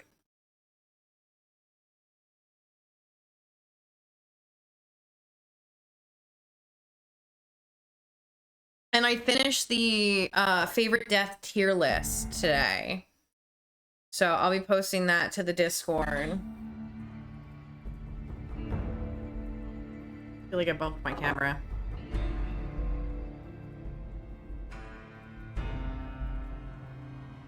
Oh, I turned off. Alright, my throat's feeling a lot better.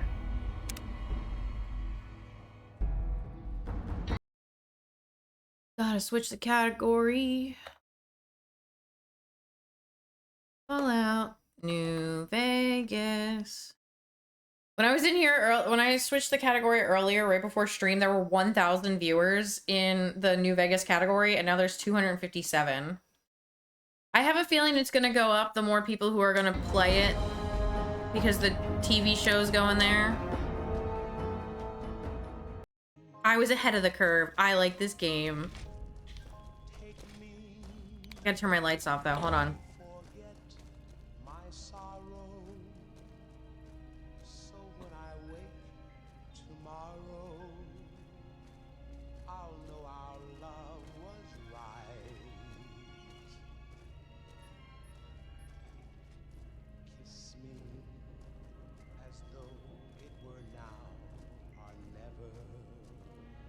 That's better. Fuck it. You can still see the axolotl.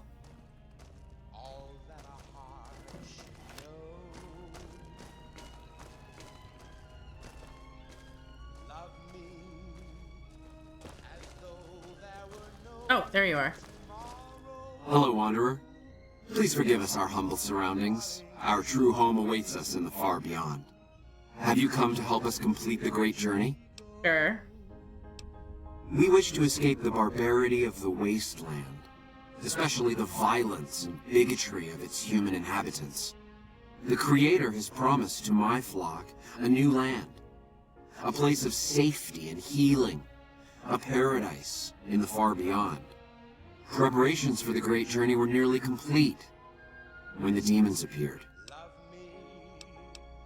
The demons appeared from nowhere, except it might be more accurate to say they never actually appeared at all. The demons are invisible. Where one of them stands, the most one sees is the air shimmering like sunlight on water. They set upon us as we were on our way to worship one morning. We had just entered the basement. My flock fought bravely and killed a few, but at such cost. Nearly half of us died or went missing. The rest of us... Okay. This is Radio New Vegas, and I'm your host, Mr. New Vegas. And in case you're wondering if you've come... Yes, over the intercom. Threats of death should we step outside. Guarantees of safety should we stay locked away. It went on for hours, and did not always make sense. But that was the first day only. Since then, silence. Will you drive away the demons, Wanderer? Yeah. Praise the Creator. Bless you, Wanderer. Bless us all. As soon as the underground has been rid of demons, preparations for the great journey can resume.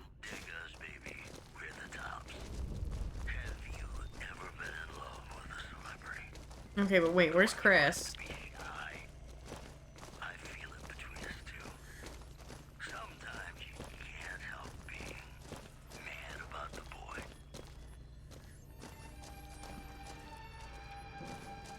Also, I feel like there were birthday hats around here somewhere.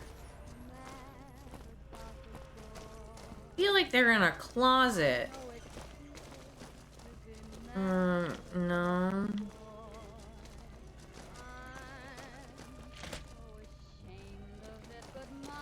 Evening. No, it's like a closet, not like small, like a janitor's closet. Yes!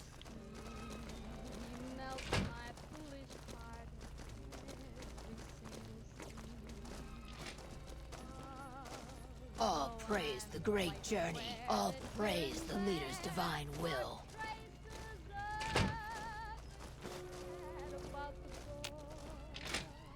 Do I get a plus? No.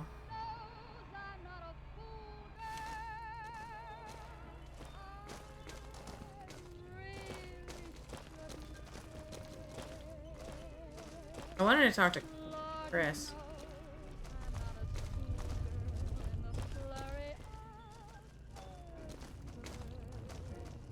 Is the way clear? I am Jason Bright, the prophet of the great journey. All the ghouls you see here are members of my flock.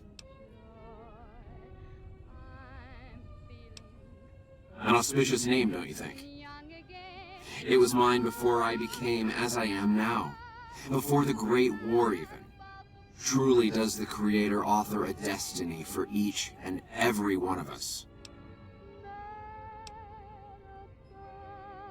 The means by which the great journey is to be accomplished are an article of faith, not to be discussed with outsiders.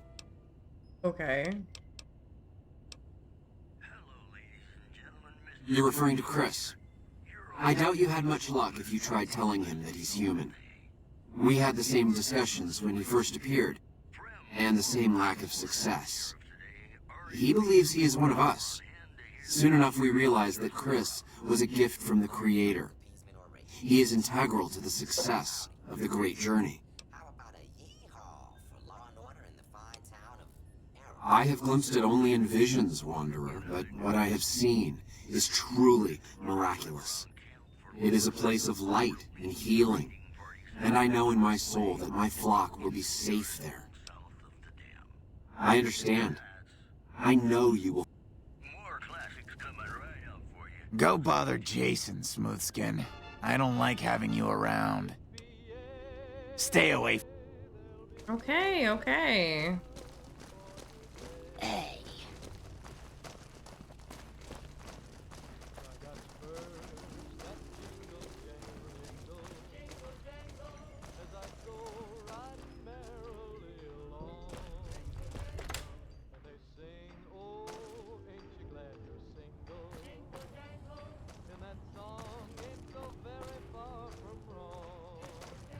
Wait, where did we end up? No, go back up. We went out the wrong way.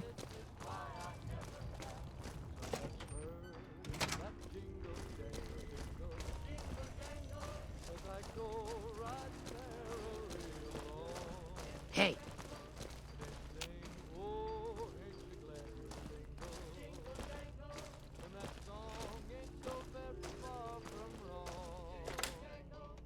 Yes, this is where I wanted to be.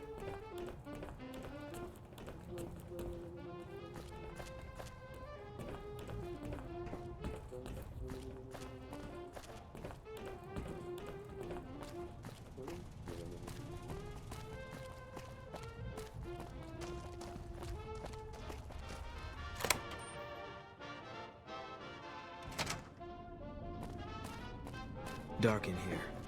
If you want to use a scope, I can spot for you. Keep you on target.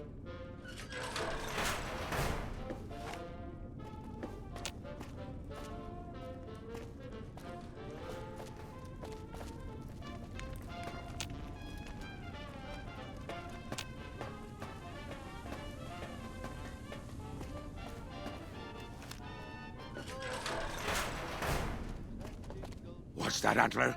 We have a visitor. An assassin, more like. I say kill it, Antler, for safe's sake. Hmm? Okay, Antler, I'll ask. Hi, human. Why you come here?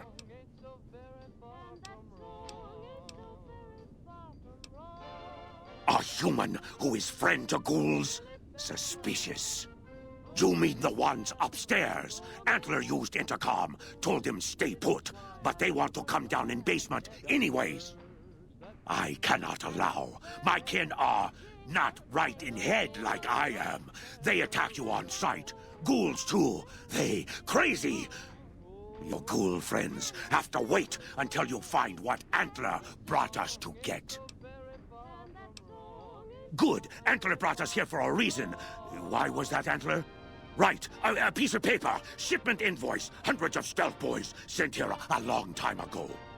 But stealth boys must be in the one room. One we don't search yet. The one we can't search. Yes, Antler says we leave here as soon as we get stealth boys. Let me give you key. Antler had me lock the door. Come on. Ah! Balloon, help me here. Oh, wait.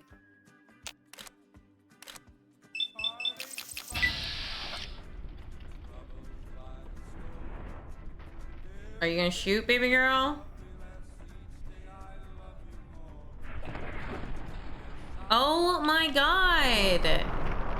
This is so dumb! Why are you not shooting? That was so dumb. I hate you so much. Where is Blue? Or Boone?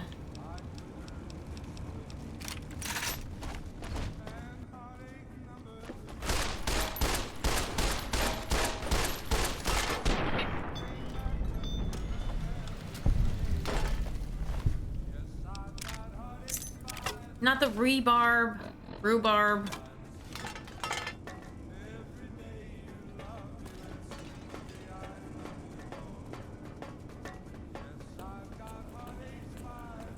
It is Blue's fault.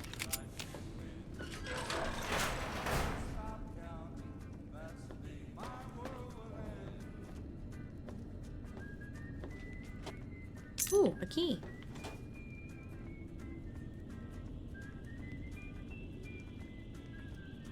Ooh. Cigarettes. Remind me to come back here when I need scrap for the boomers.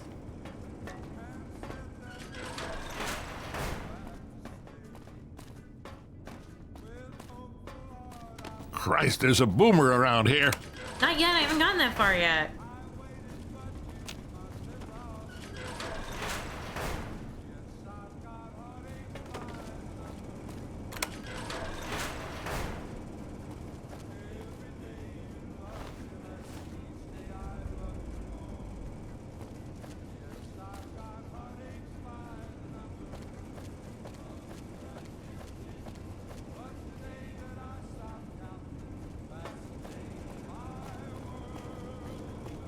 No, it was this door. Alright, now we just have to get back to Harlan. And then once we go up there and clear out, I can get rid of the remaining Nightkin.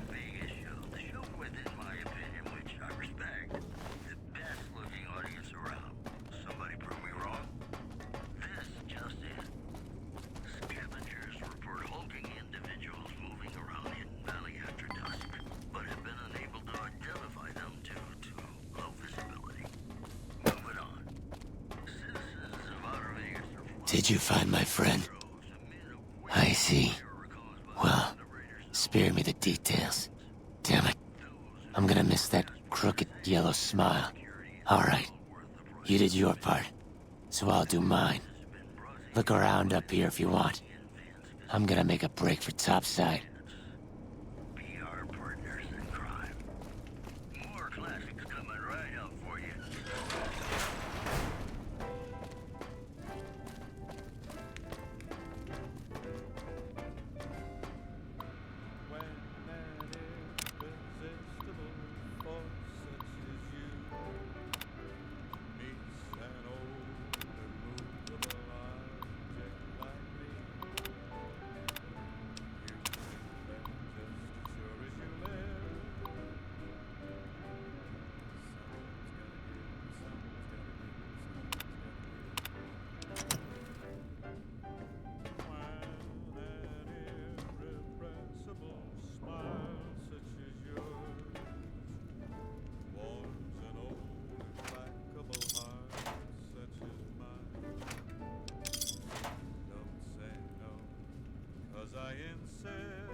Oh, that's not what I wanted. Oh, wait. Yeah, it is.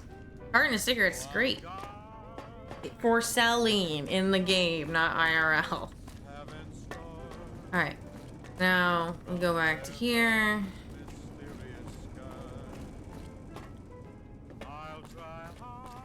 Go down here. Antler sings for stealth boys. Liar! The invoice... But invoice note said stealth boys were here. Why can't that note be true? What, Antler? But human could be lying. Is stealing the stealth boys for itself. Oh, Antler, you trust so easy. Your lucky day, human. Antler, believe you. Nightkin will follow the new note to find stealth boys. Better be there.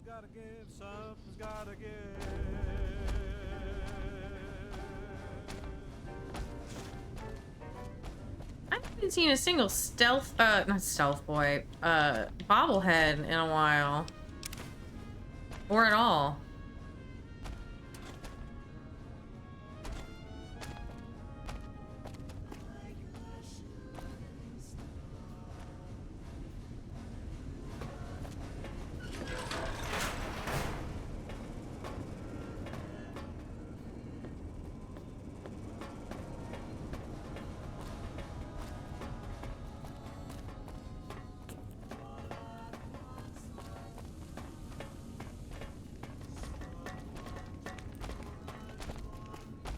Okay, they're not hostile.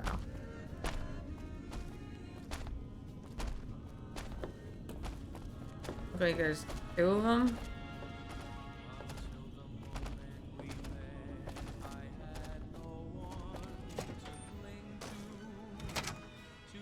There are snow globes and books, snow baubles. Oh. I got one snow globe so far. I don't know where I'm at with books.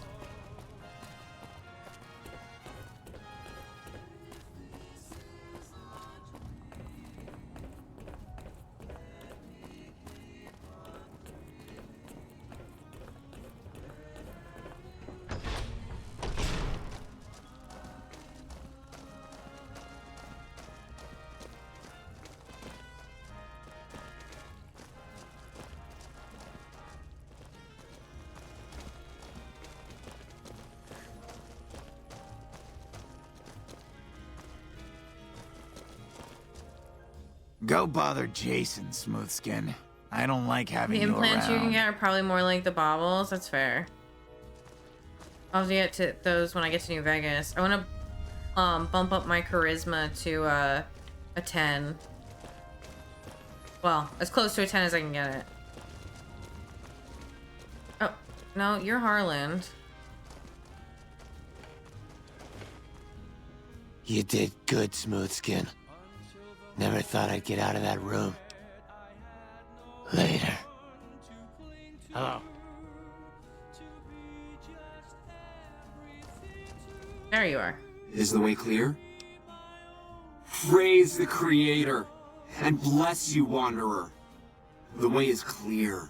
I will lead my flock through the basement to the sacred site. I hope you will come find us there, Wanderer. There is much to be done. Yeah, I'll help, sure. I do like this mission. They're lucky I'm trying to do a good playthrough.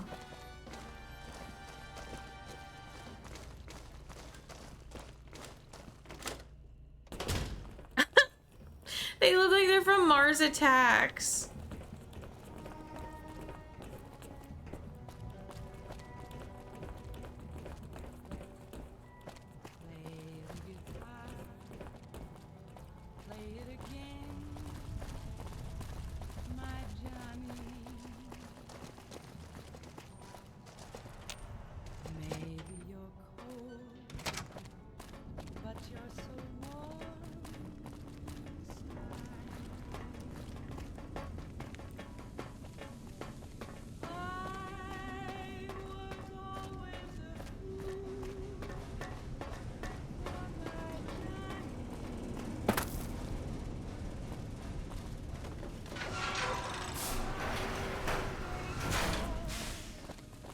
Wait, I thought Harlan wasn't going.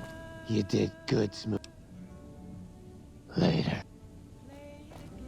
I thought he said he wasn't like those freaks.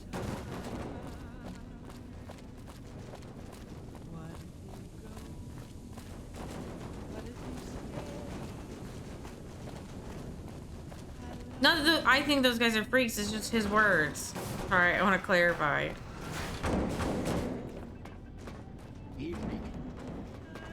I waited to speak with you one last time before I descended to the launch pad, Wanderer.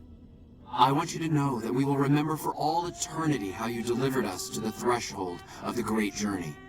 Our preparations are nearly complete, but the rockets that will carry us to salvation are yet missing vital components. If you would still help us, Wanderer, speak to Chris. He can tell you what is missing. There is no way that we can thank you enough, Wanderer. Your arrival here was a blessing. We will remember you always. Why is his hairline a different color? After all that you have done for us, I suppose you deserve to know everything. When Chris came to us, we tried to convince him that he was human. But this only angered him. He seemed lost. We decided to let him stay with us for a few days, over the course of which we learned that his technical skills far surpassed our own. It became clear that the Creator had sent him to us, to ensure the success of the great journey. Equally clear was that Chris should labor in blessed ignorance of his humanity, and his inability to make the journey himself. It is no coincidence that two humans have been vital to the success of the great journey. It is my belief that the Creator sent you and Chris to expiate the sins of your kind against mine. You are redeemers both. Such is the Creator's will. Vision upon vision has shown me that, were Chris to accompany us, he would die in minutes. The radiation around the launch pad alone would kill Chris in minutes. The radioactivity of the far beyond is much stronger.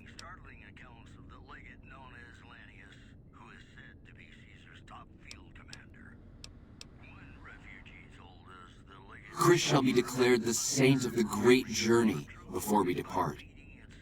I hope this will ease his sadness.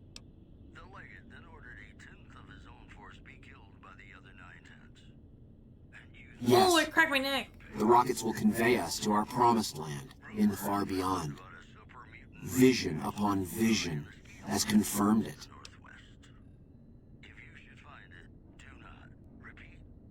I understand your concerns, friend, and I thank you for voicing them. But the Creator's will for us has been made manifest. There is no way that we can thank you enough, Wanderer. Your arrival here was a blessing. We will remember you always. Oh. Evening. Jason says that I am to cooperate with you on the final tasks necessary to launch the Great Journey. I'm the Flock's resident engineer. I've always been good with machines. Jason says the Great Journey would have been impossible without me. Of course, my skills aren't much use unless I have the right materials. That's where you come in.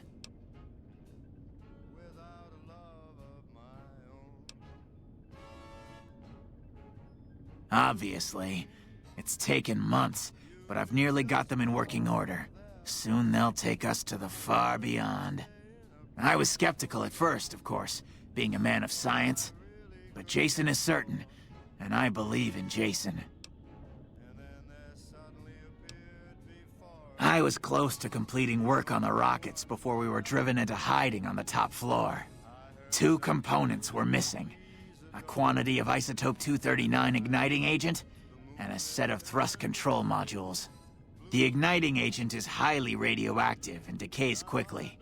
That's why we can't use the drums that leak down on the launch pad. It's no longer potent enough. I need you to find an intact, shielded container of the igniting agent. As for the thrust control modules, they were custom built for these rockets. They won't even launch without them. I'll track down the igniting agent. Very well. We don't need a huge amount. 2 to 3 liters should be enough.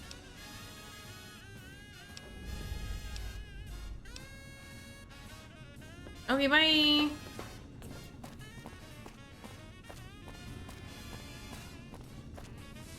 Where does it want me to go?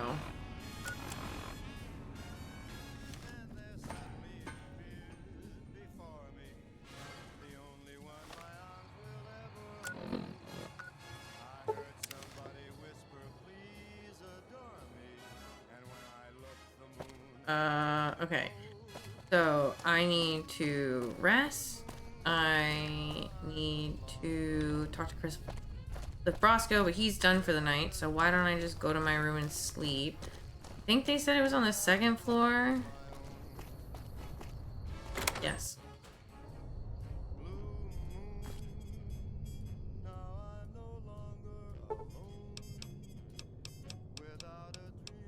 Get a good old 9 hours of sleep.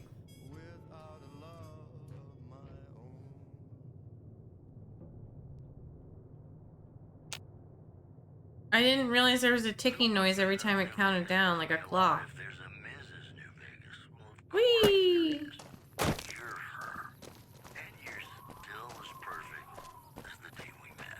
I'd never heard that before. It was like a oof, oof. How you doing? Welcome back. Can I get you anything? Really? I never thought I'd see the day. I mean, the day I'd part with him for such an incredibly low price, with so many other offers flooding in. But I like you. I think maybe it's time. All that's left is in the storage room here. You can buy the key from my store. Okay, I admit it. They've been collecting dust since before I got here. You can have them dirt cheap. How'd you kill Jeannie May? Do I get a discount? I still don't know. I still don't know when the right time to click that is. Wait. Welcome back. Can I get you? Sure thing. Have a look.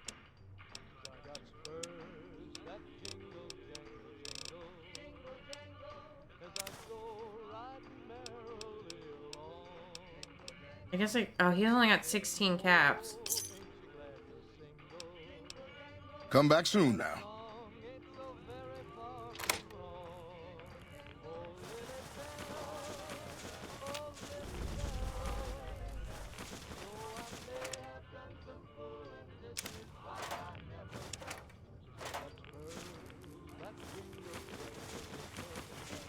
Do you think this Sunset Sarsaparilla is radioactive in here?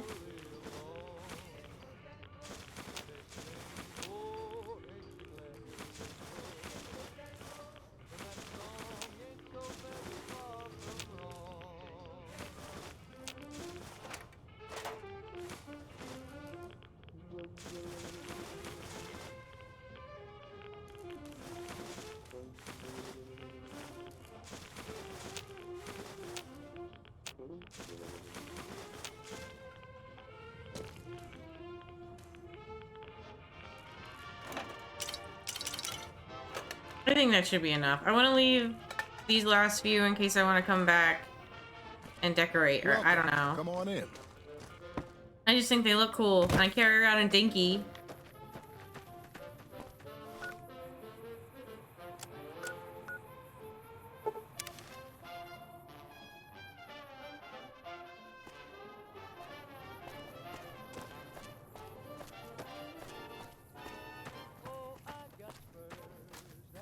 I do like this quest.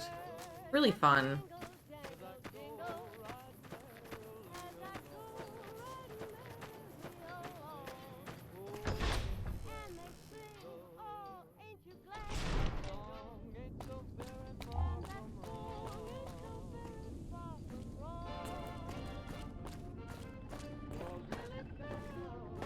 Have you found the components we discussed?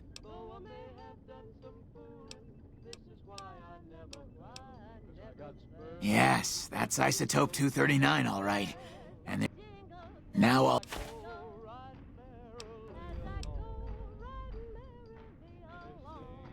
Okay, thrust modules.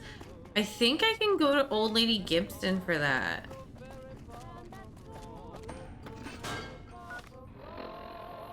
Oh, I think that's where it wants me to go anyway. Yeah.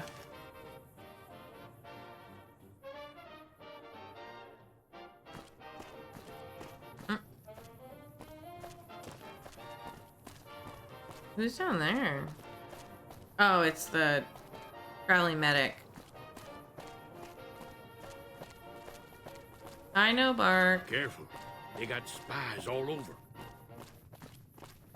Welcome back to the program. This is Mr. New Vegas, and I hope I'm not coming on too strong. This just in. NCR officials at Camp McCarran were relieved when technical difficulties with its monorail... I read it as the implants you get are more like boobies and balls. Thank God you said it, because I've been sitting here looking at chat going, boobies, boobies, boobies. I'm like, stop it. Don't tell anyone you see boobies. Hi there, I'm Old Lady. You might have noticed the very large building just north of here. That's Helios 1. The NCR runs the place, so it's off limits to prospectors.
Have you found the components we discussed? Indeed you did. And they seem to be in excellent condition. It just clutched up a win. Nice. Yes, I'll tell Jason that the great journey can begin. It is almost time. When I joined the flock, Jason made it clear that he wanted me to supervise the repairs, not do them myself. It would be a waste of my gifts to work on just one system at a time. From up here, I've been able to supervise. I thought we were past all that, Smoothskin. But you just can't resist the chance to mess with me. Typical human. I was human once, you know. Grew up in Vault 34, northeast of 32 here. kills. Nice upbringing if you like assault rifles and target practice. But oh, you prefer machines that don't shoot people? Not so nice then. Who should maintain the Vault's reactor? Hauser? Mitchell? No. Make it Haversam. He likes machines. Haversam won't mind getting irradiated. Haversam won't mind mutating. He's already ugly as it is. Haversam won't mind when his hair starts falling out after a few years. There's no connection, Haversam. You're neurotic. Bald? You call this bald, Smoothskin? I'm a monster. A monster! Sir, you are not a ghoul. Sir, he said he was bald, and then he said, "You can't call me bald." Oh, That's God. my word. You're telling me the truth, aren't you? Oh no. How could they do this to me? For 2 years. My God, I've been a joke to them. Do you have any idea how easy it'd be for me to sabotage those rockets? That'd Maybe be don't. a joke, huh? My one headphone's One dying. hell of a joke. Dr. Phil ass haircut.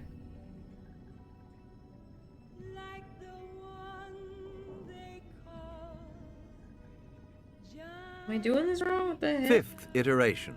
Oh! Flaws in the system will now Oh, God. become severe. Ian Malcolm. Search. Gennaro sat in the... Jesus, I'm so sorry. Alright, headphone in and charging. The other one still sounds pretty good. What, you think I'm too stupid to pull it off? No. I know enough to get their rockets working, don't I? So I can make them fail, too. Like I could forgive myself for getting duped like this? They used me, and now they'll throw me away. And dying would be worse than this? Used up and thrown away like garbage? Oh, so I've redeemed the human race, is that it? What a crock. The human race can't stand me. So, you want me to accompany you on your adventures across the wasteland, is that it? I would, but I guess that's not an Life option. among humans again? That's what you're suggesting? I guess it's the only chance I've got. I can't believe I'm agreeing to this, but I'll give it a try. I'll get Jason and his flock on their way, and then I'll head for Novak. The rockets are ready, Jason. The great journey can begin. Wait, how do I get to the... Okay. Gather all. May the Creator guide my words and help me speak true. The Almighty Creator has seen fit to answer our prayers. The time has come for us to board the rockets and begin the great journey. Though it may seem that all humans despise us, the Creator has seen fit to instruct us differently. The journey ahead would have been impossible if not for the intercession of two human friends, one new, the other a long, abiding companion. To our new friend, we say thanks and promise never...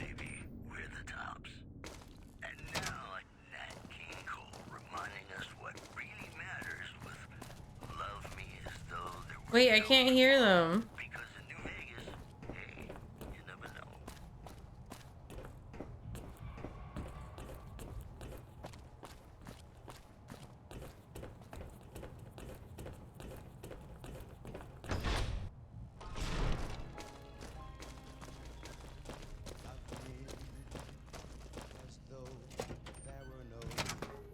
Is there like a station I should be on?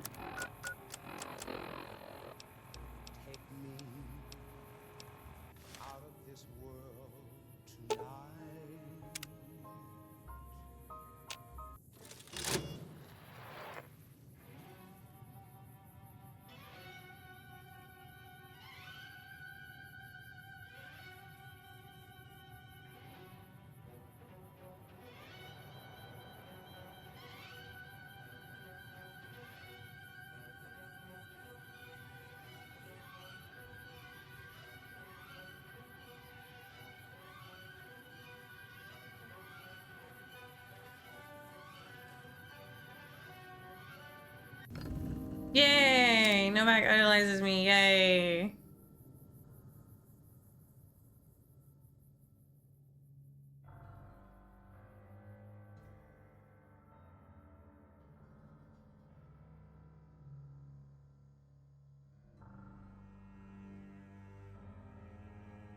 This game better not crash.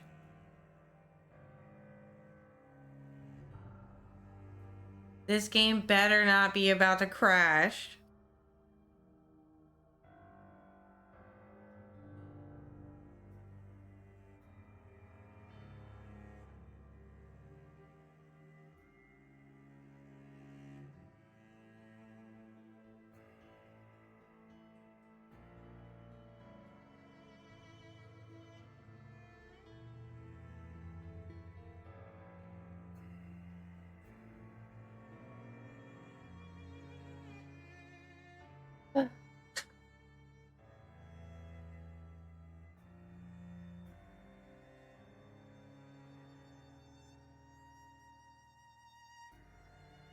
Yep, not responding.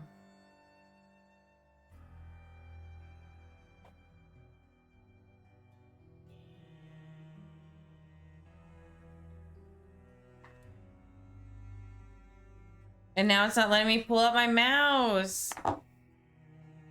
And now my other headphone is dying. What is happening?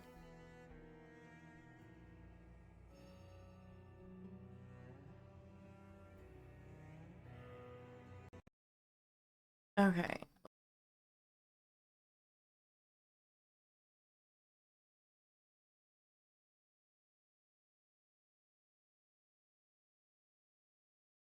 Can't even hit the task manager now. What is it? F4?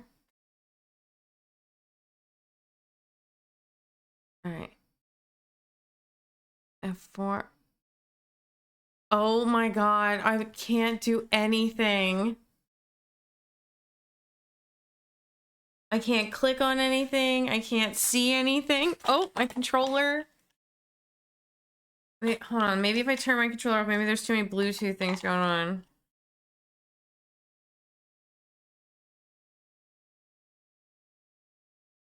Now I can't do it again.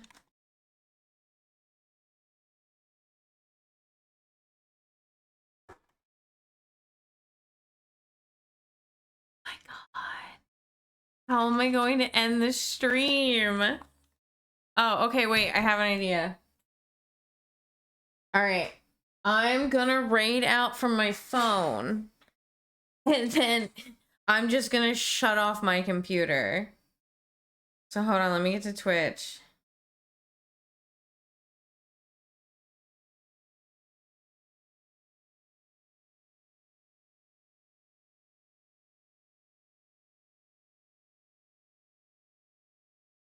I can't even like control alt delete my way out of this one.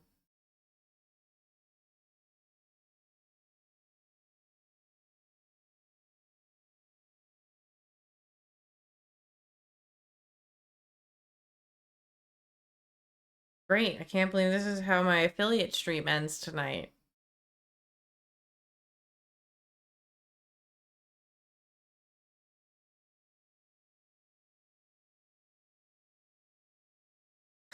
Ah, no. I gotta sign in.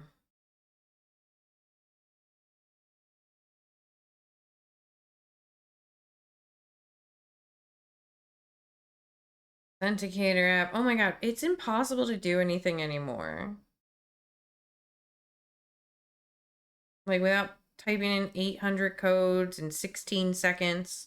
I feel so boomer coded. I know. Okay. All right, we're gonna raid into...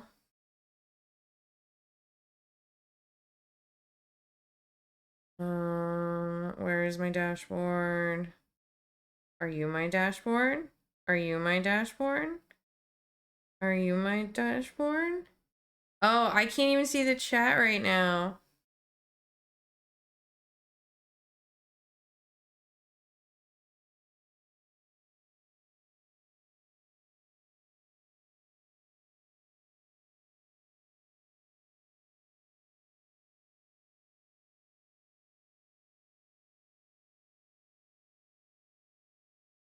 This one, this one, this.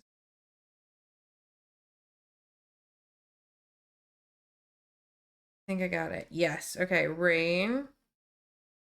All right. We're going to raid into we're gonna raid into Auto because I already referenced him earlier tonight, and other Auto was in here, so we're gonna raid into Auto. So, please join the raid. I absolutely need as many people to go as possible because I'm trying to reach my goal. But I will see you all later. Thank you for tolerating me. Okay, bye. Hopefully this works.